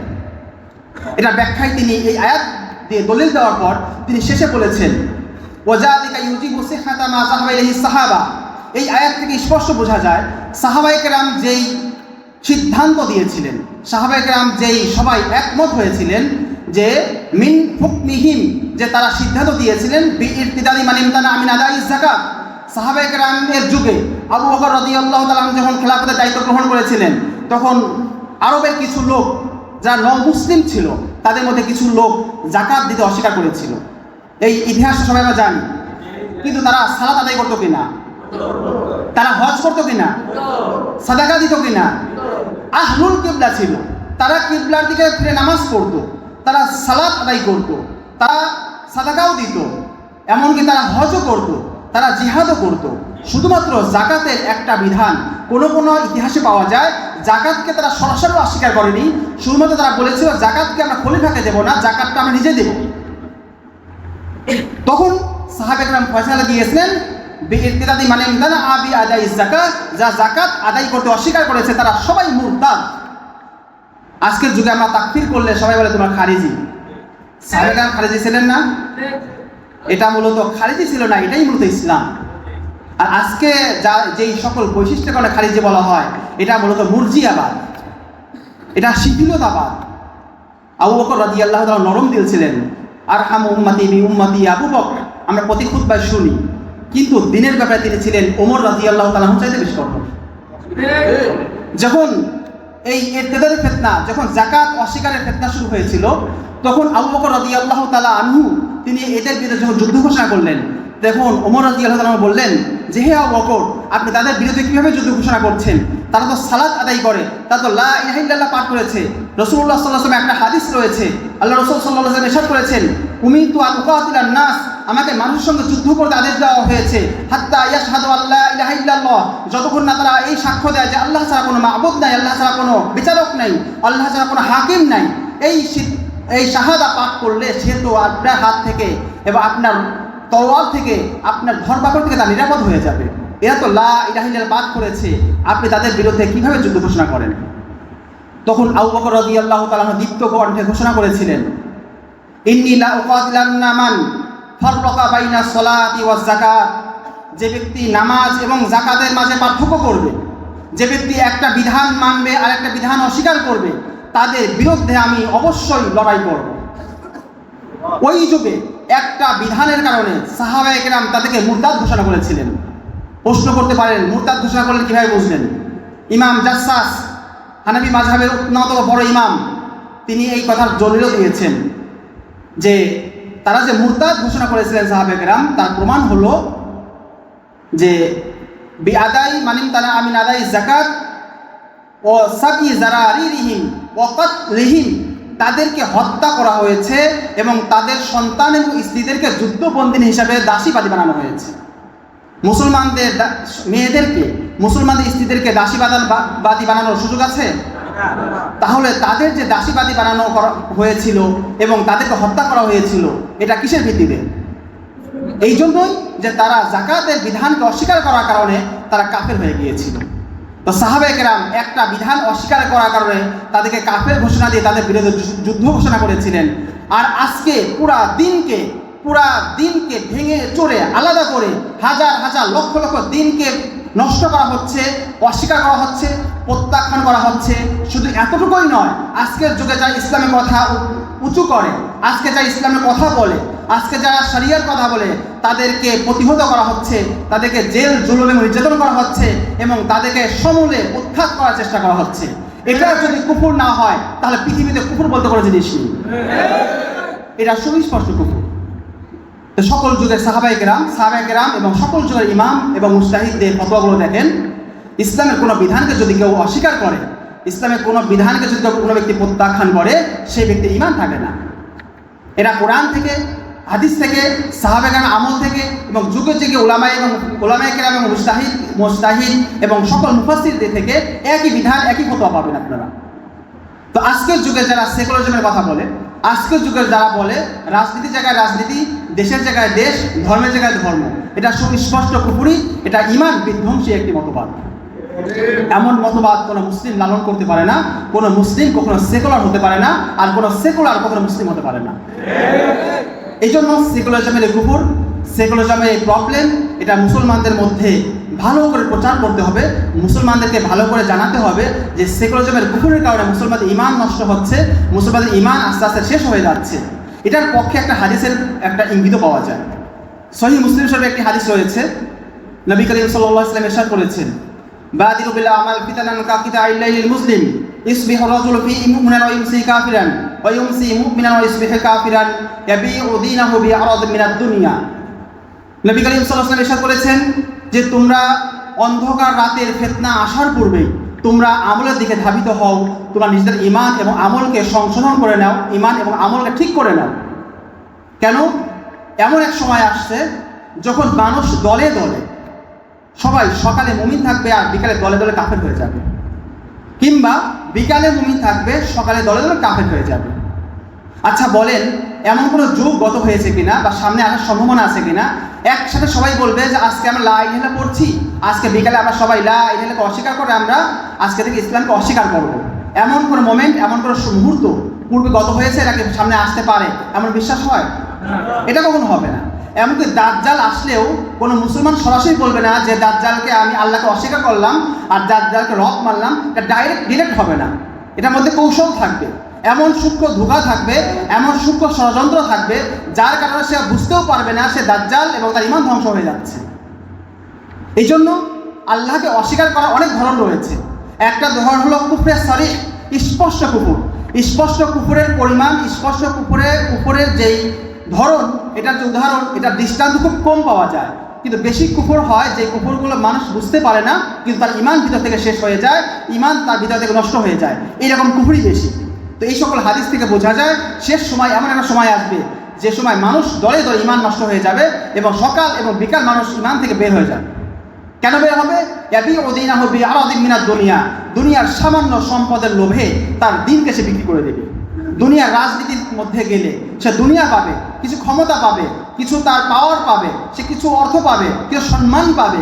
এটার কারণে সে দিন এবং সে ধর্ম, সে তার পুরা ইসলামকে সে ত্যাগ করে সালাত এবং যাকাত সহ অল্প কিছু ইবাদতকে ঠিক রেখে বাকি সকল কিছু পরিত্যাগ করে সে বর্তমান কুফরি রাজনীতির সাথে জড়িয়ে নিজের ঈমানকে সেই দিন দ্বারা সে বিক্রি করে দেবে। বর্তমান সময় এমনটা আছে কিনা? আজকের যুগে এই হাদিস এবং আয়াতগুলো খুবই আমাদের এই যুগের জন্য জরুরি। এই যুগে এই আয়াত এবং হাদিসগুলো বোঝাটা খুবই প্রয়োজন যে আমাদের সময় মানুষ কিভাবে দিন দিন ঈমান হারা হচ্ছে, কিভাবে ঈমানের তাবু থেকে বের হয়ে কুফরি তাবুতে প্রবেশ করছে। এই জন্য সেকুলারিজমের এই কুফর, এটা হচ্ছে আজকের যুগে মুসলমানদের জন্য সবচেয়ে বড় জাহিলিয়াত এবং মুসলমানদের জন্য সবচেয়ে বিধ্বংসী এবং সবচেয়ে বড় একটি ফিতনা। আল্লাহ তাআলা আমাদেরকে সেকুলারিজমের ফিতনা থেকে রক্ষা করুন। 2 নম্বর ফিতনা, ডেমোক্রেসি। আজকের যুগে ডেমোক্রেসি এটা আর একটা ফিতনা, আরেকটি বড় ফিতনা, যেই ফিতনায় সেকুলারিজমের ফিতনার চাইতো কিছু দৃষ্টিকোণ থেকে ডেমোক্রেসির ফিতনাটা আরেক দৃষ্টিকোণ থেকে আরেকটু বড়। তার কারণ হলো সেকুলারিজমের ফিতনা অনেক আলিম এবং অনেক দিনদার যারা আছেন তারা অনেকে কিছুটা হলে বুঝেন, যদিও আমভাবে অধিকাংশ সাধারণ মানুষ এখনও সেকুলারিজম এবং ইসলামের দ্বন্দ্বের ব্যাপারটা জানে না, কিন্তু অনেকেই মোটামুটি বুঝালে বুঝবেন। কিন্তু ডেমোক্রেসির এই জায়গায় ডেমোক্রেসির ব্যাপারটা আরেকটু জটিল, এটার সমস্যাটা আরেকটু বেশি কঠিন। কারণ হলো আজকের যুগে সাধারণ মুসলমান তো দূরে থাক, অনেক আলেমরাও এই ডেমোক্রেসির সাথে জড়িয়ে গেছে। যার কারণ ডেমোক্রেসি যে কুফরি মতবাদ, এটা যে শিরকি মতবাদ, এই কথা আজকে সাধারণ মানুষ বিশ্বাসই করতে রাজি না। আপনি বলবেন ডেমোক্রেসি কুফরি মতবাদ, এটা শিরকি মতবাদ, সে বলবে অমুক আলেম, অমুক মুফতি, অমুক মুহাদ্দিস, অমুক মুফাসসির, সে তো ডেমোক্রেসি করছে। আপনি কে? ডেমোক্রেসি যে কুফরি বা শিরকি মতবাদ, এটা জনগণকে বোঝাতে গেলে আমাদেরকে জবাবদিহিতার সম্মুখীন হতে হয়, প্রশ্নের মুখোমুখি হতে হয়। এই জন্য ডেমোক্রেসির ফিতনা এই দৃষ্টিকোণ থেকে সেকুলারিজমের চাইতেও বেশি ভয়ঙ্কর, বেশি মুশকিল। এই জন্য আজকের যুগে আমাদের ডেমোক্রেসির এই ফিতনা, এই কুফরি এবং এই শিরকি মতবাদ বোঝাটা খুব জরুরি। ডেমোক্রেসির দুটা পয়েন্ট খুব খেয়াল রাখবো আমরা, কুফর এবং শিরক। অনেক ভাইরা ইদানিং, আমরা যখন অনেক আগে বলেছিলাম ডেমোক্রেসি এটা কুফরি মতবাদ, অনেক আলেম অস্বীকার করেছিলেন, কিন্তু আজকের যুগে অনেক আলেমরা স্বীকার করছেন যে এটা হারাম, এটা আমরা স্বীকার করি। কিন্তু আমরা এখানেও নোট দিয়েছি এটা হারাম না। হারাম বলাও ডেমোক্রেসির হুকুম, এটার ফতোয়া বর্ণনা করার ক্ষেত্রে এটা স্পষ্ট খেয়ানত। হারাম এবং কুফর এক জিনিস না। হারাম হচ্ছে মুসলমানের সীমানার মধ্যে থেকে, ইসলামের সীমানার মধ্যে থেকে আল্লাহ এবং তার রসুলের কোনো আইনে অমান্য করা। আর কুফর বা শিরক হলো ইসলামের সীমানা অতিক্রম করে, ইসলামের গণ্ডিকে পার হয়ে যেই আল্লাহ এবং রসুল অবাধ্যতা করা হয়, সেটাকে বলা হয় কুফর এবং শিরক। হারাম করলে সে একদিন জান্নাতে যাওয়ার আশা রাখে, কিন্তু কুফর শিরক করলে তার জান্নাত আজীবনের জন্য হারাম। এই জন্য হারাম এবং কুফর শিরকের মধ্যে অনেক পার্থক্য রয়েছে। এই জন্য ডেমোক্রেসিটা হারাম বলা, এটা বললেই আপনারা আনন্দে গদগদ হয়ে যাবেন না। এটা একটা ভুল ফতোয়া, এটা হচ্ছে একটা শিথিলপন্থী ফতোয়া, এটা ফতোয়ার খেয়ানো, এটা হারাম নয়, এটা হচ্ছে কুফর এবং শিরক। কুফর শিরক কিভাবে দেখেন, দুটা পয়েন্ট দেখেন। ডেমোক্রেসি কাকে বলে? ডেমোক্রেসি দুটো শব্দের দ্বারা গঠিত, ডেমো এবং ক্রেসি। ডেমো অর্থ হচ্ছে জনগণ, ক্রেসি অর্থ হচ্ছে শাসন। জনগণের শাসনকে বলা হয় কি? ডেমোক্রেসি, গণতন্ত্র। ডেমোক্রেসি বা গণতন্ত্রের সংজ্ঞায় বলা হয়েছে অধিকাংশ বা সংখ্যাগরিষ্ঠ মানুষের মতামতের ভিত্তিতে যেই সরকার ব্যবস্থা করা হয়, সংগঠিত করা হয় বা তৈরি করা হয়, সেই সরকার ব্যবস্থাকে বলা হয় ডেমোক্রেটিক সিস্টেম। এটাকে আব্রাহাম লিঙ্কন আরো সহজ করেছেন যে government of the people, by the people, for the people, যে মানুষের জন্য, মানুষের দ্বারা, মানুষের মাধ্যমে যেই আইন দ্বারা যে সরকার ব্যবস্থা রয়েছে, এই ব্যবস্থাটাকে বলা হয় ডেমোক্রেসি বা গণতান্ত্রিক সিস্টেম। তো ডেমোক্রেসির মধ্যে মেইন পয়েন্টটা হচ্ছে জনগণের শাসন। আমরা ইসলামের মধ্যে, আমরা যারা মুসলমান, আমরা যারা ইসলামকে বিশ্বাস করি, আমরা যারা অন্তরে ঈমান ধারণ করি, আমাদের বিশ্বাস কুদরত এবং ক্ষমতা, সকল ক্ষমতার অধিকারীকে আল্লাহ তাআলা বলেছেন যে আলা ইন্নাল কুওয়াতা লিল্লাহি জামিআ, যে নিঃসন্দেহে শুনে রাখো সকল ক্ষমতা, যাবতীয় ক্ষমতা একমাত্র কার? আল্লাহ তাআলা। তাহলে সকল ক্ষমতা উৎস, সকল ক্ষমতার মালিক, সকল ক্ষমতার অধিকারী একমাত্র আল্লাহ তাআলা। যেখানে ডেমোক্রেসি আমাদেরকে শিখাচ্ছে সকল ক্ষমতার অধিকারী, সকল ক্ষমতার উৎস হচ্ছে জনগণ। তাহলে এটা এই কোরআনের আয়াত আল্লাহ তাআলা নাযিলকৃত বিধানের সাথে সরাসরি সাংঘর্ষিক, এটা সুস্পষ্ট কুফর। এই সিস্টেম আপনার দিনকে মানতে বাধা দেয়, আল্লাহর আইন এবং শরিয়া মানতে বাধা দেয়, আপনার দিন প্রতিষ্ঠা করতে সে প্রতিবন্ধকতা সৃষ্টি করে। এই কারণে এই সিস্টেমকে আমরা কি বলি? কুফর বলি। কুফর বলা হয় কুফর বিদ্দিন, কুফর বিল ইসলাম, কুফর বিল্লাহ, কুফর বিল রসুল, কুফর বিল ইয়াউমিল আখির। এটা দিনকে অস্বীকার করে, আল্লাহকে অস্বীকার করে, রসুলকে অস্বীকার করে, আখিরাত দিবসকে অস্বীকার করে। সুতরাং ডেমোক্রেসি এটা সুস্পষ্ট কুফরি মতবাদ। 2 নম্বর বলছি শিরকি মতবাদ। শিরকি মতবাদ কেন? ডেমোক্রেসির মধ্যে সবচেয়ে তার প্রধান অনুষঙ্গ হচ্ছে নির্বাচন। অনেকে বলে ডেমোক্রেসি নির্বাচন দুটো আলাদা জিনিস, ডেমোক্রেসি হারাম হলে নির্বাচন জায়েজ, এমন কথা অনেকে বলে। হ্যাঁ, আমানত বলে। এটা আরেকটা ভুল, এটা ভয়ঙ্কর একটা ভুল। দেখেন, ডেমোক্রেসির সবচেয়ে প্রধান অনুষঙ্গ, ডেমোক্রেসির সবচেয়ে প্রধান রোকন এবং ডেমোক্রেসির সবচেয়ে প্রধান যে শাখা, সেটা হচ্ছে নির্বাচন। নির্বাচন ছাড়া কোনো ডেমোক্রেসি হতে পারে না। ডেমোক্রেসি এবং নির্বাচন একটার সঙ্গে অন্যটা অপরিতভাবে জড়িত, অঙ্গাঙ্গিভাবে জড়িত। একটা ছাড়া অপরটার অস্তিত্ব কল্পনা করা যায় না। সুতরাং ডেমোক্রেসি আর নির্বাচনের সংজ্ঞা আলাদা, এটা তো একটা বাচ্চাও বোঝে। আমাদের কথা সংজ্ঞা নিয়ে না, আমাদের সংজ্ঞা কথা হলে এটার বিধান কি, কুফর নাকি জায়েজ। ওরা বলে যে ডেমোক্রেসি আর নির্বাচন দুটো আলাদা, দুটো আলাদা, এটা তো একটা বাচ্চা মানুষও বোঝে, দুটা ভিন্ন জিনিস। এটা সংজ্ঞা নিয়ে তো কোনো একতলাফ নেই। কথা হলো বিধান কি, ডেমোক্রেসি হারাম হলে নির্বাচন কি জায়েজ? কোনো নির্বাচন কি ডেমোক্রেসি ছাড়া হতে পারে? কোনো নির্বাচন কি ইসলামের জন্য হয়? তাহলে নির্বাচন দ্বারা উদ্দেশ্য হচ্ছে এখানে ডেমোক্রেসি নির্বাচন, এখানে সাধারণ নির্বাচন না। আপনাদের যখন ভার্সিটিতে, কলেজে বা বিভিন্ন মাদ্রাসায় যে ক্যাপ্টেন নির্বাচন হয়, আমির নির্বাচন হয়, এটাকে পৃথিবীতে কোনো আলেম হারাম বলেছে? কারণ এই নির্বাচনটা হচ্ছে আমাদের পার্সোনাল কিছু কাজের জন্য, বৈধ কিছু বিষয়ের সুবিধার জন্য আমরা একটা আমির নির্ধারণ করি। এই আমির যে নির্ধারণ করি, এটাও একটা নির্বাচন। এই নির্বাচনকে পৃথিবীর কোনো ব্যক্তি হারাম বলতে পারবে? নির্বাচন তো হারাম না, কিন্তু আপনি কিসে নির্বাচন করছেন ওই শব্দটাকে বলেন। যদি গণতন্ত্রের নির্বাচন হয় তাহলে এটা কুফর, যদি এটা আপনার ক্যাপ্টেন নির্বাচন হয় তাহলে জায়েজ, যদি আপনি এটা সুদ ঘুষের নির্বাচন হয় তাহলে এটা হারাম। আপনি যেই জিনিসে নির্বাচন করবেন ওই জিনিসের যে বিধান, নির্বাচনের সেই বিধান।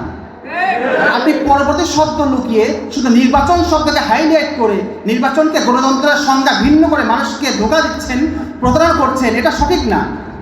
নির্বাচনের বিধান নির্ভর করছে এটা কার নির্বাচন, কিসের নির্বাচন, সেটার ভিত্তিতে ফয়সালা আসবে। যদি গণতন্ত্রের নির্বাচন হয়, গণতন্ত্রের যে বিধান, নির্বাচন সেই বিধান হবে। যদি এটা ক্যাপ্টেন নির্বাচনের নির্বাচন হয় তাহলে ক্যাপ্টেন নির্বাচনের যে বিধান, এই নির্বাচনে একই বিধান। এটা যদি ব্যাংকের যদি আপনার কোনো বিষয় হয়, সুদ ঘুষের কোনো বিষয় হয়, পতিতালয়ের যদি কোনো চেয়ারম্যান নির্ধারণ করা হয়, ওইটা যেমন হারাম কাজের নির্বাচন, এই নির্বাচনও হারাম হবে। যেখানে কোনো কাজ মাকরু, ওই মাকরু কাজের ক্ষেত্রে যদি কোনো নির্বাচন করা হয়, এই নির্বাচনও মাকরু হবে। তাহলে আপনার বিষয়গুলো ভাগ আছে, কোনটা কুফর, কোনটা হারাম, কোনটা মাকরু, কোনটা জায়েজ, এই স্তরগুলো ভাগগুলো আলাদা না করে আপনি ঢালাওভাবে বলছেন যে নির্বাচন আর গণতন্ত্র যেহেতু আলাদা জিনিস, সুতরাং গণতন্ত্র হারাম হলেও নির্বাচন হারাম না, এটা একটা মুসলমানদের সঙ্গে প্রতারণার আসামি। এই জন্য নির্বাচন করতে হলে আপনার ডেমোক্রেসিক আইনগুলোকে আপনাকে মাথা নত করে মেনে নিয়েই করতে হবে। আর ডেমোক্রেসি যদি কুফর হয়, ডেমোক্রেসি যদি শিরক হয়, তাহলে নির্বাচন কেন কুফর এবং শিরক হবে না? আচ্ছা, আমরা ডেমোক্রেসি শিরক কথা বলছিলাম, ডেমোক্রেসি শিরক কেন? ডেমোক্রেসি সিস্টেমের মধ্যে আইন প্রণয়ন কে করে? না, জনগণ করে না, জনগণের প্রতিনিধিরা করে। জনগণের প্রতিনিধি কারা? সাংসদ। তো সাংসদ যারা, তারা কি? তারা হচ্ছে কোরআনের দৃষ্টিতে তারা হলো শুরাকা। তারা কি? আল্লাহ তাআলা বলেছেন আমলাহুম শুরাকা মিনাদ-দীন মা লাম ইয়াযাম বিহিল্লাহ। তাদের কি দিনের জন্য এমন কিছু শরীক আছে, এমন কিছু অংশীদার আছে যারা তাদের জন্য এমন কিছু আইন তৈরি করে যার হুকুম, যার ফয়সালা, যার অনুমতি আল্লাহ তাদেরকে দেননি। এই জায়গায় আল্লাহ তাদেরকে শরীক বলেছেন। কাদেরকে? যারা পার্লামেন্ট সদস্য। আপনি আয়াতগুলো তো পড়বেন না, আপনাদের বলা হয় কোরআন পড়বেন না, তর্জমা করলে আপনারা গোমরাহ হয়ে যাবে। কিন্তু আল্লাহ তাআলা বলেছেন ইয়াহদি বিহিল ইউদিল বিহি কাসীরা ওয়া ইয়াহদি বিহি কাসীরা। আল্লাহ তাআলা কোরআনে অনেকে গুমরাহ করেন, অনেকে কি করেন? হেদায়েতও করেন। আপনি তো গুমরাহ আয়াতটা নিয়েছেন, হেদায়েত আয়াতটা কেন নেননি? এই কোরআনের দ্বারা সেকুলাররা দলিল দেয় লাকুম দীনুকুম ওয়ালিয়া দীন। এক প্রেসিডেন্ট বা প্রধানমন্ত্রী বলেছিলেন নাকি বুখারী শরীফের আয়াত বা বুখারী শরীফের হাদিস, হ্যাঁ, এই কথা বলে তারা দলিল দিয়েছিল এটা নাকি সেকুলারিজমের পক্ষে দলিল। এই আয়াত দিয়ে দলিল দিয়ে একদম গুমরাহ হয়েছে। আর এই কোরআন দ্বারা অনেক মানুষ হিদায়াত পেয়েছে। আপনি আয়াতগুলো কেন পড়েন না?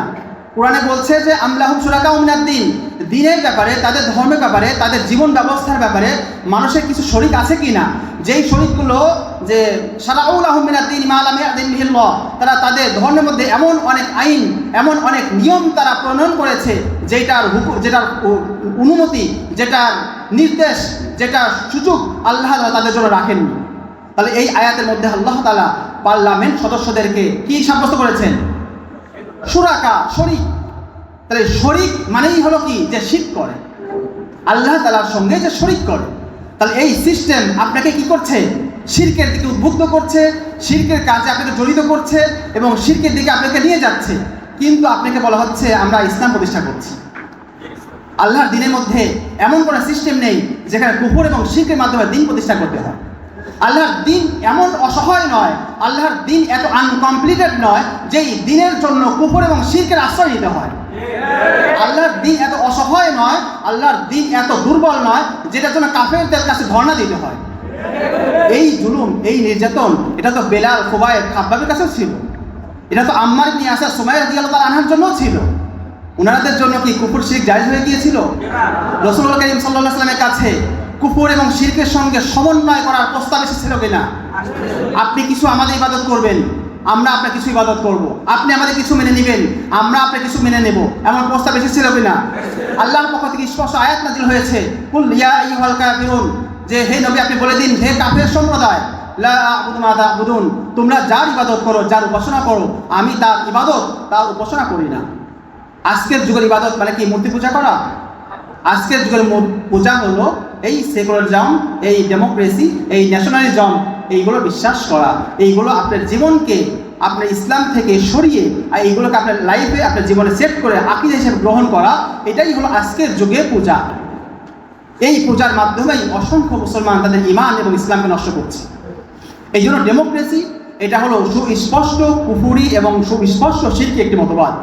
এই কথা সুস্পষ্টভাবে আমাদের মুসলমানদেরকে জানাতে হবে, তাদেরকে আমাদের বোঝাতে হবে। এটা কখনো মুসলমানদের সিস্টেম হতে পারে না, এটা মুসলমানদের কখনো মুক্তি এবং তাদের নিরাপত্তার পথ এবং গন্তব্য হতে পারে না। নির্বাচন, ইসলামী নির্বাচন হতে পারে, ইসলামী গণতন্ত্র হতে পারে। যেমনভাবে ইসলামী মদ, ইসলামী ব্যভিচার, ইসলামী পতিতালয়, ইসলামী সুদ হতে পারে না, অনুরূপভাবে ইসলামী নির্বাচন, ইসলামী গণতন্ত্র হতে পারে না। ইসলামী শব্দ এটা খুবই ওজনদার, এটা ভারী একটা শব্দ। ইসলামী শব্দ যখন যুক্ত করেছেন তখন অবশ্যই আপনি কোরআন, সুন্নাহ এবং উসুলের আলোকে এটা ইসলামী কিনা এটা আপনি প্রমাণ করতে হবে। ডেমোক্রেসি এটা যে কুফরি মতবাদ, এটা শিরকি মতবাদ, এটা কোরআন থেকে আমি প্রমাণ দিয়েছি। এবং নির্বাচন করছেন যখন, নির্বাচনটা যদি ডেমোক্রেসির জন্য হয়, তাহলে ডেমোক্রেসির যে বিধান, এই নির্বাচনের সে কী হবে? একই বিধান হবে। আপনি বলছেন যে নির্বাচনের মাধ্যমে মুসলমানদেরকে আমরা শক্তিশালী করব, আমরা মুসলমানদের স্বার্থ রক্ষা করব। কীভাবে করবেন? আমি 3টা পয়েন্ট বলছি, এই 3টা পয়েন্ট বুঝলেই আপনাদের চোখে থেকে পর্দা সরে যাবে। 1 নম্বর পয়েন্ট, প্রথম কথা হলো আপনাকে প্রথমত এই সিস্টেমে আপনাকে কখনো গ্রহণ করবে না, এই সিস্টেম আপনাকে কখনো অ্যাকসেপ্ট করবে না। আপনি মাথায় যখন টুপি আপনার মুখে দাঁড়িয়ে আছে, আপনাকে বলবে আপনি রিজেক্টেড। এই সিস্টেম আপনাকে জাস্ট কিছুটা সুযোগ দেবে যে মাঝে মধ্যে রাস্তায় দাঁড়াতে পারবেন, মাঝে মধ্যে কিছু পোস্টারিং করতে পারবেন, মাঝে মধ্যে কিছু বক্তব্য দিতে পারবেন, কিন্তু এই সিস্টেম আপনাকে কখনো অ্যাকসেপ্ট করবে না। এমনকি এই দেশের যদি 90% মুসলমান যদি আজকে আপনি পিছনে এসে দাঁড়ায়, তবুও আপনি এই দেশে এই সিস্টেমকে আপনি কখনো প্রতিষ্ঠা করতে পারবেন না। তার সুস্পষ্ট প্রমাণ হলো মিশর, যেখানে ডক্টর মুরসি তা অধিকাংশ মানুষের সমর্থন নিয়ে সে প্রেসিডেন্টই ক্ষমতা এসেছিল, কিন্তু তার মেয়াদকাল ছিল মাত্র 13 মাস। তো আপনি তো তাদের পর্যায়ে যেতে কমপক্ষে 100 বছর লাগবে। এই 100 বছর পরে ফলাফল কী হবে? এই 13 মাস আপনি কোনো মতে এই সিস্টেমের মধ্যে থেকে আপনাকে এই সিস্টেম লাথি মেরে বের করে দেওয়া হবে। তাহলে ফলাফল কী হলো? 0। আপনি 100 বছরের ফলাফল 0 পাচ্ছেন, যেটা আপনি ইতিহাস আপনার চোখের সামনে আছে। ইতিহাস থেকে শিক্ষা কে নেয় না? মূর্খরা। যদি আজকে যুগ মূর্খ হয়ে থাকি, তাহলে আমাদের ইতিহাস থেকে শিক্ষা না নিয়ে আমরা এই লাঞ্ছনার জীবন আমরা এভাবে চলতেই থাকবো, আমাদের মুক্তি এবং পরিত্রাণ কখনো আসবে না। আর যদি আমরা শিক্ষা নেই, তাহলে আজকেই আমাদের কর্মপন্থা এবং আমাদের এই নিজাম, আমাদের এই ভুল পদ্ধতি থেকে ফিরে এসে আমাদেরকে সঠিক পন্থায় এগোতে হবে। এই জন্য নির্বাচন এবং ডেমোক্রেসি এই সিস্টেম প্রথমত আপনাকে কি করবে না? অ্যাকসেপ্ট করবে না, গ্রহণই করবে না, আপনাকে ঢুকতেই দেবে না। 1 নম্বর পয়েন্ট। 2 নম্বর পয়েন্ট, আপনি যদি কোনোভাবে এই সিস্টেমে চলে যান, আপনি অধিকাংশ জনগণের পক্ষে যান, অধিকাংশ জনগণের ভোট নিয়ে যদি আপনি সংসদে যান, আচ্ছা বলেন অধিকাংশ জনগণ এরা নফসের অনুসারী নাকি তারা ইসলাম অনুসারী? নফসের অনুসারী। এটা কার কথা বলেন তো? এটা আল্লাহ তাআলার কথা। অধিকাংশ মানুষ কার অনুসরণ করে? নফসের অনুসরণ করে। আর আল্লাহ তাআলা বলেছেন ওয়ালা তাত্তাবি আহওয়াহুম, আপনি মানুষের নফসের অনুসরণ করবেন না। তো আপনি যেহেতু সংখ্যাগরিষ্ঠ মানুষের মত নিয়ে যাবেন, তাহলে আপনি এই দেশে আপনি নামাজকে বাধ্যতামূলক করতে পারবেন না। যদি নামাজকে বাধ্যতামূলক করতে না পারেন, তাহলে আপনি কিভাবে ইসলাম প্রতিষ্ঠা করবেন? আপনি এই দেশে পর্দাকে বাধ্যতামূলক করতে পারবেন জনগণের রায় নিয়ে? কখনো পারবেন না। আপনি ইসলাম কীভাবে প্রতিষ্ঠা করবেন? আপনি এই দেশের সুদকে আপনি বন্ধ করতে পারবেন? কখনো পারবেন না। তাহলে ইসলামের কোনো বিধানই আপনি জনগণের রায় নিয়ে প্রতিষ্ঠা করতে না পারেন, তা সংসদে যাচ্ছেন কেন? তাহলে ইসলাম প্রতিষ্ঠা করার কথা এটা মূলত ফাল বক্তব্য, এটা মানুষকে ধোঁকা দেওয়ার নামান্তর। ইসলাম প্রতিষ্ঠা করার উদ্দেশ্য না, আপনি কল্যাণ রাষ্ট্র প্রতিষ্ঠা করতে চান, আপনি কোন ইসলামী রাষ্ট্র প্রতিষ্ঠা করতে চান না। কারণ কল্যাণ রাষ্ট্র এটা হলো পশ্চিমাদের পরিভাষা, খেয়াল রাখবেন। এটা কিন্তু শব্দ সুন্দর, কিন্তু শব্দের সুন্দরের মধ্যে বিষ আছে। শব্দ সুন্দর, কিন্তু শব্দটা এসেছে মূলত ইসলামের এন্টি হিসেবে। কল্যাণ রাষ্ট্রের শব্দ যদি কল্যাণ ইসলামের মধ্যেও আছে, ইহসান, ইনসাফ, এটা ইসলামের শব্দ, কিন্তু এই শব্দটা যদি ইসলামের মোকাবেলায় আসে তখন ওই শব্দটাকে আপনাকে ভয় পেতে হবে, এই শব্দটাকে অনইসলামিক বলতে হবে। কল্যাণ রাষ্ট্র কনসেপ্ট রাষ্ট্র কোথাও কিসের বিপরীতে? ইসলামী রাষ্ট্রের বিপরীত শব্দ হিসেবে কল্যাণ রাষ্ট্র কনসেপ্ট এসেছে। তাহলে ইসলামী রাষ্ট্র যদি মুসলমানদের স্বপ্ন হয়ে থাকে, তাহলে কল্যাণ রাষ্ট্র হবে মুসলমানদের দুঃস্বপ্ন। তাহলে দুঃস্বপ্ন আজকে আমাদের মুসলমানদের স্বপ্ন কিভাবে হয়? এই জন্য এই দুঃস্বপ্ন দেখিয়ে মুসলমানদেরকে ধোঁকা দেওয়া যাবে না। মুসলমানদেরকে হয় ইসলামের স্বপ্ন দেখান, আর না হয় সেকুলারিজমের ডেমোক্রেসির অরিজিনাল ভার্সনটা দেখান। মাঝামাঝি কুফর এবং মাঝামাঝি নেফাক এবং মাঝামাঝি কোনো পথ নাই, হয় ইসলাম হয় কুফর। মাঝামাঝি যেটা আছে সেটার নাম হচ্ছে নিফাক। এই জন্য আপনারা হয় ইসলামের কথা বলেন আর না হয় সরাসরি কুফরের কথা বলেন, যে আমরা ইউপি স্ট্যান্ডার্ডে, আমরা পশ্চিমা সিস্টেমে আমরা নির্বাচন করছি, তাহলে জিনিসটা ক্লিয়ার হয়ে যাবে। ফুস্তাতুল ঈমান লা কুফরা ফীহিম, এমন এক ঈমানের তাবু থাকবে যাদের মধ্যে কুফর থাকবে না। আর আপনারা করবেন ফুস্তাতু কুফরিন ফুস্তাতু নিফাক, এমন এক মুনাফিক এবং কাফেরদের দল হয়ে যাবে লা ঈমানা ফীহিম, যাদের মধ্যে কোনো ঈমান থাকবে না। মাঝামাঝি যেই দল, সেই দলের নাম হচ্ছে মুনাফিক। ডব্লিউ বুশ 2001 সালে একটা ভাষণ বলেছিলেন, যখন 9/11 যে ঘটনা ঘটেছিল, তখন পুরো বিশ্বকে সম্বোধন করে একটা ভাষণ দিয়েছিলেন ডব্লিউ বুশ। তখন সে বলেছিল, আজকে আমরা ওয়ার অন টেরর শুরু করছি। পুরা পৃথিবীকে আহ্বান জানাতে চাচ্ছি যে পুরা পৃথিবী আজ আমাদের পক্ষে থাকো, নয়তো তুমি টেরোরিজমের পক্ষে থাকো। মাঝামাঝি কোনো দল, মাঝামাঝি গোল আলু হওয়ার কোনো অপশন, কোনো সুযোগ নেই। ইউরোপ এবং পশ্চিমা তারাও যাবে, আসলে দুইটা জিনিস কখনো হয় না। আপনি একই সাথে ইসলামিস্ট আবার একই সাথে পশ্চিমা মতবাদে বিশ্বাসী, এটা কখনো হয় না। ডব্লিউ বুশও বলেছিল, হয় তুমি আমেরিকার পক্ষে থাকো, নয়তো তুমি টেরোরিজমের পক্ষে থাকো, মাঝামাঝি কোনো দল নেই। তো আজকের যুগে মুসলমানদের কাফেরদের থেকে শিক্ষা নিতে হচ্ছে। কাফেররা যে কথা বারবার আজকে 2 যুগ ধরে বোঝাচ্ছে, কিন্তু বোকাতর মুসলমান, নাদান মুসলমানরা আজকে বুঝতে পারছে না কোনটা কুফর, কোনটা শিরক, কোনটা নিফাক। এই পার্থক্য না বোঝার কারণে মুসলমানরা আজকে মিছিল করছি, বিক্ষোভ করছি, অনেক কিছু করছি, কিন্তু আমাদের কাঙ্ক্ষিত গন্তব্য, আমাদের সঠিক পথ আমরা এটা দেখা পাচ্ছি না। এই যে ডেমোক্রেসির পথ, এটা কুফর এবং শিরক, এই পথ চিনতে হবে এবং এই পথ থেকে যত দ্রুত আমরা নেমে আমাদের সঠিক গন্তব্যে যতক্ষণ না আমরা রওনা দেব, ততদিন পর্যন্ত আমাদের বিজয় দেরি হতে থাকবে। এই জন্য ডেমোক্রেসির কুফরি মতবাদ থেকে আমাদের ফিরে আসা আমাদের প্রত্যেক মুসলমানের জন্য একান্ত জরুরি। ডেমোক্রেসির 2 নম্বর পয়েন্ট বলছি, যে জনগণের, অধিকাংশ জনগণের রায় নিয়ে আপনি কখনো দেশে ইসলাম কায়েম করতে পারবেন না। যেহেতু অধিকাংশ জনগণ নফসের অনুসারী, অধিকাংশ মানুষ তার প্রবৃত্তির অনুসরণ করে। আজকে কোন দিবস? ভ্যালেন্টাইন দিবস। আপনি পুরা বাইরে দেখেন, বর্তমান বাংলাদেশে আমরা বলছি 91% মুসলমান, কিন্তু যদি আপনার যুবকদের মধ্যে জরিপ চালান, বর্তমান সময়ে প্রেম মুক্ত যুবক কতজন আছে বলেন? কত পার্সেন্ট হবে? 1 বা 2% হবে কিনা সন্দেহ। তাহলে মুসলমানরা আজকে ভ্যালেন্টাইন দিবস পালন করছে, একটা জাহেলিয়াত দিবস পালন করছে। আপনি ইসলামী রাষ্ট্র প্রতিষ্ঠা করার পর বলবেন ভ্যালেন্টাইন দিবসকে নিষিদ্ধ, এই যুবক যুবতীরা আপনার বিরুদ্ধে দাঁড়িয়ে যাবে, আপনি কি করবেন? আপনি এদিকে জেলে দিবেন? কখনো পারবেন না। পুরো আমেরিকা থেকে আওয়াজ আসবে যে ডেমোক্রেসি সিস্টেমে ওরা বিক্ষোভ করছে, ডেমোক্রেসি আইনে ওরা মিছিল করছে, আপনার কিছু বলার ক্ষমতা থাকবে না। সুতরাং ডেমোক্রেসি আইনে আপনি কখনো ইসলাম প্রতিষ্ঠা করতে পারবেন না। 2 নম্বর পয়েন্ট। 3 নম্বর, আপনি যদি ওয়ালাউ ফরদান, আমি মেনে নিচ্ছি যে আপনি সব কিছু মোকাবেলা করে আপনি সংসদে চলে গিয়েছেন, সংসদে চলে যাওয়ার পর আপনাকে এই সিস্টেমে থাকতে দেওয়া হবে না। সামরিক ক্রু হটিয়ে অথবা নিজেদের মধ্যে বিভেদ তৈরি করে আপনাকে উৎখাত করা হবে। তার প্রমাণ হচ্ছে যে তুরস্ক দেখেন, আলজেরিয়া দেখেন, ফিলিস্তিন দেখেন, টিউনিসিয়া দেখেন, মিশর দেখেন, পাকিস্তান দেখেন, এই সকল দেশগুলো যদি ডেমোক্রেসি আপনি ইতিহাসগুলো দেখেন, সময় নেই আমি লম্বা আলোচনা করতে পারতাম, সকল ইতিহাস বলছে ডেমোক্রেসি সিস্টেমে জয়ী হওয়ার পর তারা পার্লামেন্টের অধিকাংশ সংখ্যক পার্লামেন্ট সদস্য তাদের পক্ষ হওয়া সত্ত্বেও তারা এটা ডেভেলপ করতে পারেনি, ইনস্টল করতে পারে তাদের সিস্টেম, তাদেরকে বের করে দেওয়া হয়েছে। এবং ওই সিস্টেমের মধ্যে এমন একটা তাদের ধরপকড় করা হয়েছে যে ওই সিস্টেম আগামী 20 বছরের জন্য তারা এই সিস্টেমে দাঁড়াতে পারেনি, তাদের পা ভেঙে দেওয়া হয়েছে এবং তাদের মাথাগুলোকে ধ্বংস করে দেওয়া হয়েছে। এই জন্য এই সিস্টেম আপনাকে কখনো এই সিস্টেম গ্রহণ করবে না। 4 নম্বর পয়েন্ট, এই সিস্টেমের মধ্যে যদি যান, আপনার যে এতটুকু ক্ষমতা থাকে যে পশ্চিমা বিশ্ব এবং পুরো ইউরোপকে আপনি চ্যালেঞ্জ জানাচ্ছেন, সবচেয়ে বড় প্রবলেম যেটা হবে সেটা হচ্ছে ঈমান এবং কুফরের দ্বন্দ্ব। আপনি সংসদে গিয়ে আপনি কি করবেন? ইসলামী আইন কায়েম করবেন, এটাই তো আপনার কনসেপ্টটা। কি কনসেপ্ট? হচ্ছে আপনি 300 আসনের মধ্যে 151 প্লাস আপনার পার্লামেন্ট সদস্য যা ইসলামপন্থী হবে, এটাই তো সিস্টেম। এই সিস্টেমে যদি আপনি সংসদে যান এবং আপনার এই সংসদ সদস্যদের মধ্যে যদি আপনি কোনো একটা আইন প্রস্তাবায়ন, আপনি যদি কোনো একটা আইনের খসড়া তৈরি করেন, যদি আইনকে বাতিল বা আইনকে তৈরি করতে চান, তাহলে কী করতে হয়? আইন খসড়া তৈরি করতে হয় এবং এখানে পার্লামেন্ট সদস্যদের ভোট দিতে হয়।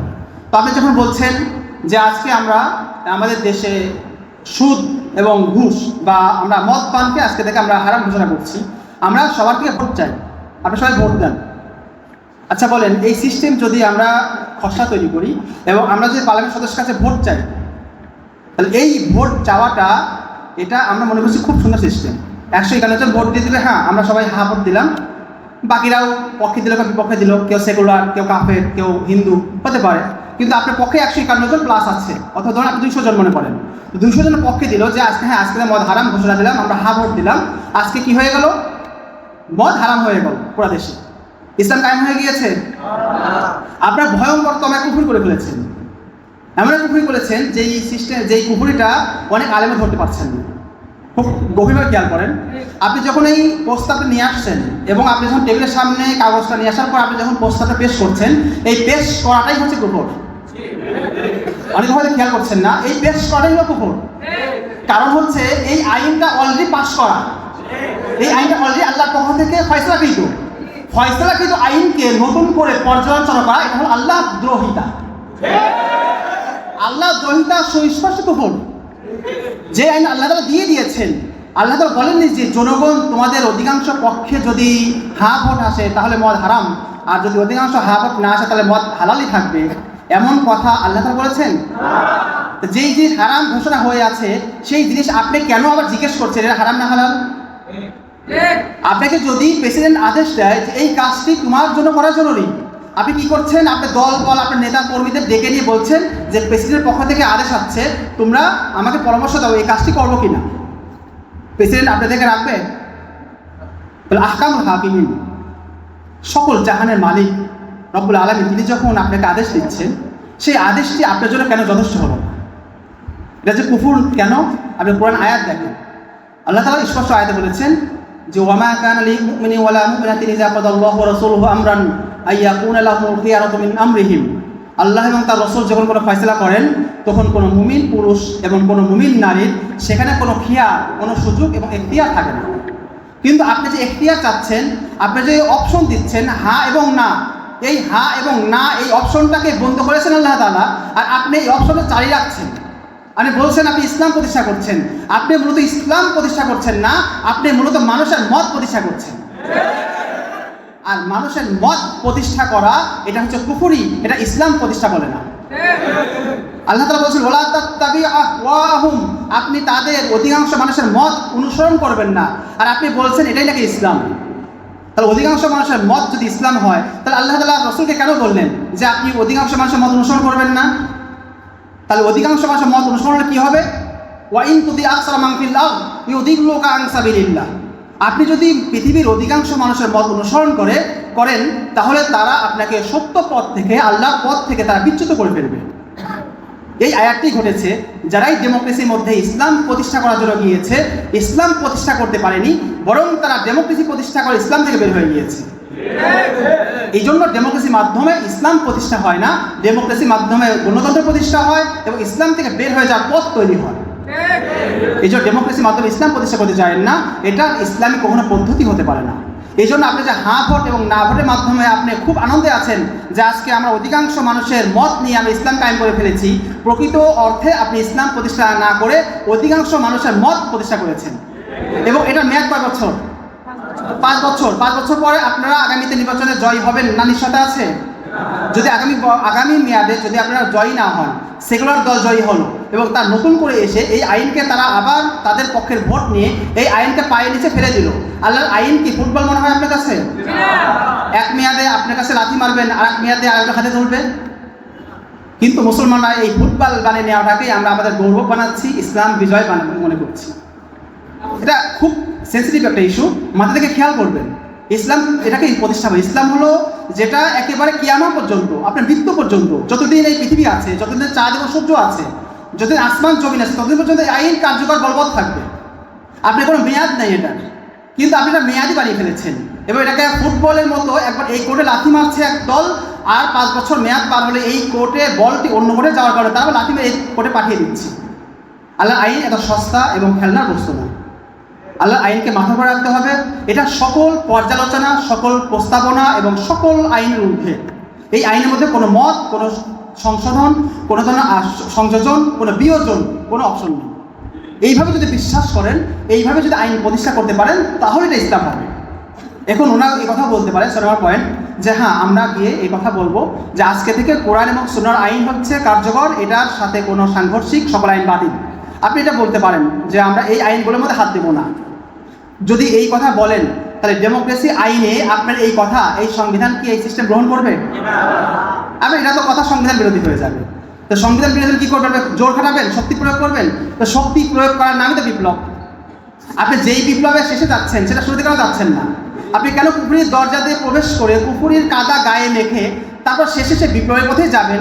সেই বিপ্লবের পথে কেন আগে আসছেন না?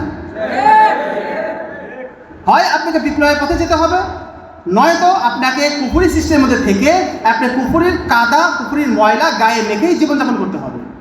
এই জন্য এই সিস্টেমে কখনো ইসলাম প্রতিষ্ঠা কখনো সম্ভব না। এটার মাধ্যমে মানুষের মত প্রতিষ্ঠা হবে, এটার মাধ্যমে ইসলাম ক্ষতিগ্রস্ত হবে এবং আল্লাহর আইন ফুটবল এবং খেলনার বস্তু হবে। মুসলমানরা কখনো আল্লাহর আইনকে ফুটবল বানাতে পারে না, ইসলামী বিধান এবং শরিয়াকে কখনো খেলনার বস্তু বানাতে পারে না।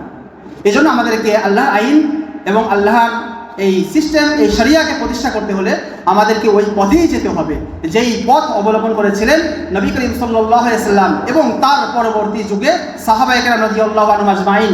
তাদের দেখানো পথ ছাড়া মুসলমানদের মুক্তির পথ নেই। ইমাম মালিক রাহিমাহুল্লাহ একটা কথা বলেছিলেন, লা ইউসলিহা আখিরুল উম্মাহ, এই উম্মার শেষ ভাগ তারা কখনো সফল হবে না, ইল্লা বিমা সালহা বিহি আউয়ালুহা, যতক্ষণ না তারা প্রথম ভাগ, মুসলমানদের প্রথম দল সাহাবায়ে কেরাম তারা যেইভাবে বিজয় অর্জন করেছিলেন, সফল হয়েছিলেন, সেই পথ অবলম্বন না করলে মুসলমানদের শেষ দল কখনো সফল হতে পারবেন না। সাহাবায়ে কেরাম কি গণতন্ত্র নির্বাচন করেছিলেন? তাদের পথ কি ছিল? সিরাত পড়েন। আমরা তো সিরাত পড়ি, রহমাতুল্লিল আলামিন। আপনি কি জানেন রাসূল সাল্লাল্লাহু আলাইহি ওয়াসাল্লামের সিফাত 2টা ছিল? উনি ছিলেন নবীউর রহমা, রহমতের নবী, আর এটা কি ছিলেন? নবীউল মালহামা। অনেকেই বলতে পারবেন না।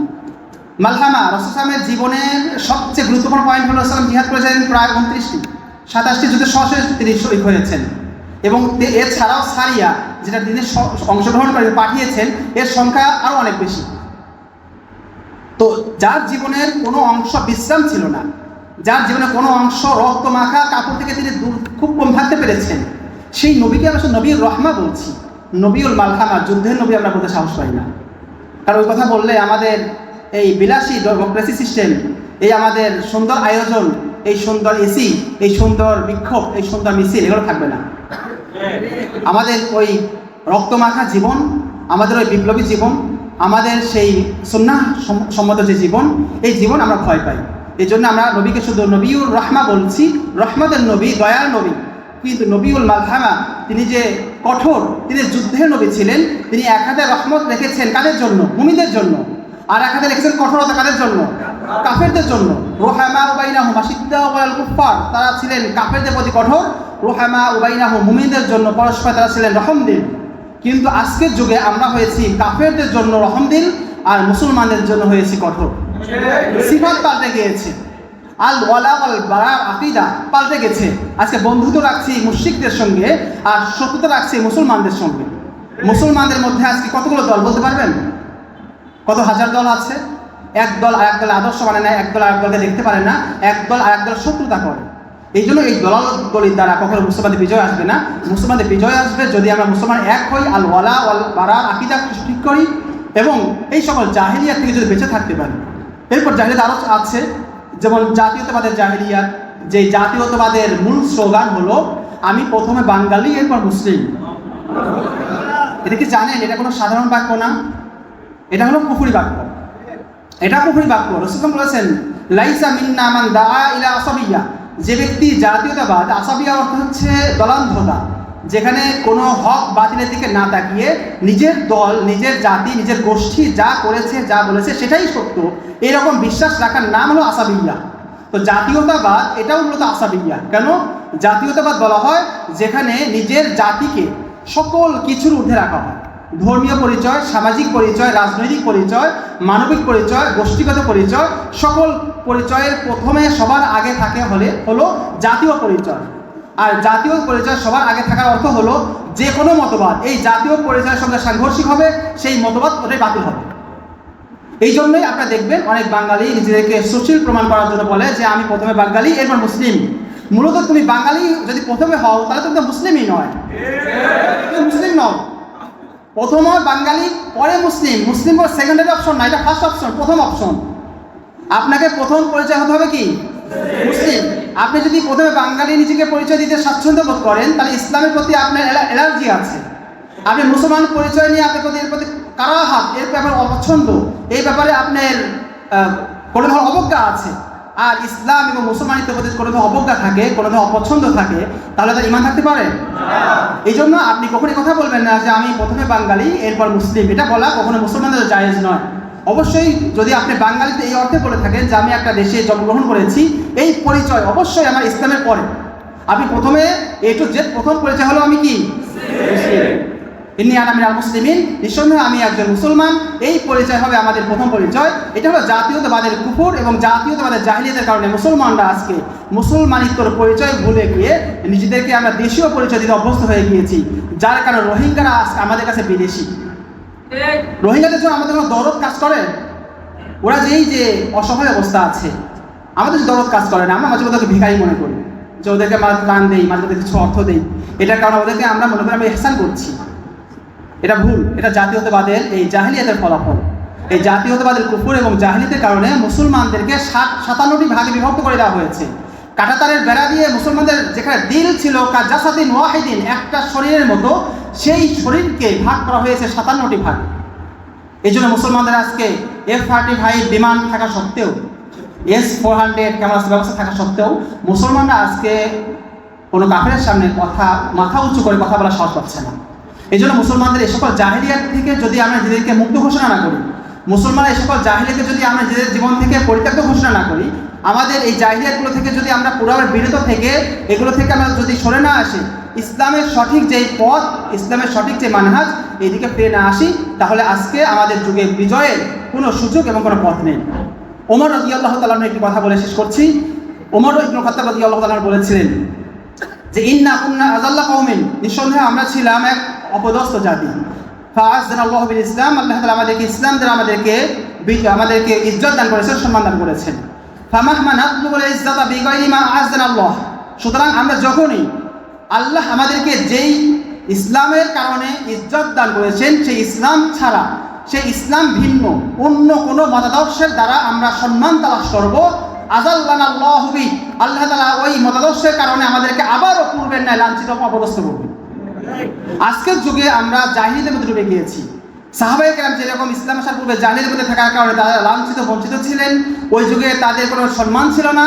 আজকের যুগেও আমরা ইসলামকে ত্যাগ করে, ইসলামকে আমরা সাইডে রেখে, সেকেন্ডারি অপশন রেখে, আজকে আমরা সেকুলারিজম, আজকে আমরা ডেমোক্রেসি, আজকে আমরা ন্যাশনালিজম, আজকে আমরা মডার্নিজম, আজকে আমরা ফেমিনিজম, এই সকল কুফরি এবং জাহিলিয়াতি যে আধুনিক জাহিলিয়াত রয়েছে, এগুলো আমাদের লাইফে গ্রহণ করার কারণে, আমাদের ইসলামকে আমরা পরিত্যাগ করার কারণে আল্লাহ তাআলা আমাদেরকে আবারও আগের যুগের মধ্যে লাঞ্ছিত অবস্থা করছেন। এই জন্য আজকের যুগে আমাদের বিজয়ী এবং আমাদের সম্মানিত হওয়ার উপায় একটাই, উদখুলু ফিস-সিলমি কাফা, পরিপূর্ণভাবে ইসলামের মধ্যে প্রবেশ করো। আমরা সবাই পরিপূর্ণভাবে ইসলামের মধ্যে প্রবেশ করতে রাজি আছি তো? আল্লাহ তাআলা আমাদেরকে সবাইকে পরিপূর্ণভাবে ওইভাবে ইসলামের মধ্যে প্রবেশ করার তৌফিক দান করুন যেভাবে সাহাবায়ে কেরাম প্রবেশ করেছিলেন। ওয়া আখিরু দাওয়ানা আলহামদুলিল্লাহি রাব্বিল আলামিন। আসসালামু আলাইকুম ওয়া রাহমাতুল্লাহি ওয়া বারাকাতুহু।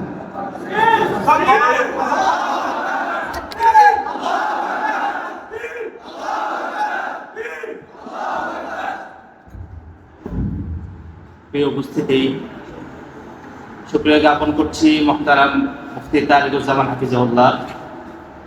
মোহতারাম আমাদের সামনে অত্যন্ত সাবলীল ভাষায় নব্য জাহিলিয়াতের যে দিক বিদিক আলোচনা করেছেন। আশা করি আমাদের সামনে স্পষ্ট হয়েছে যে নব্য জাহিলিয়া সেটি পূর্বে জাহিলিয়া থেকে কোনো ছোট ফিতনা নয়,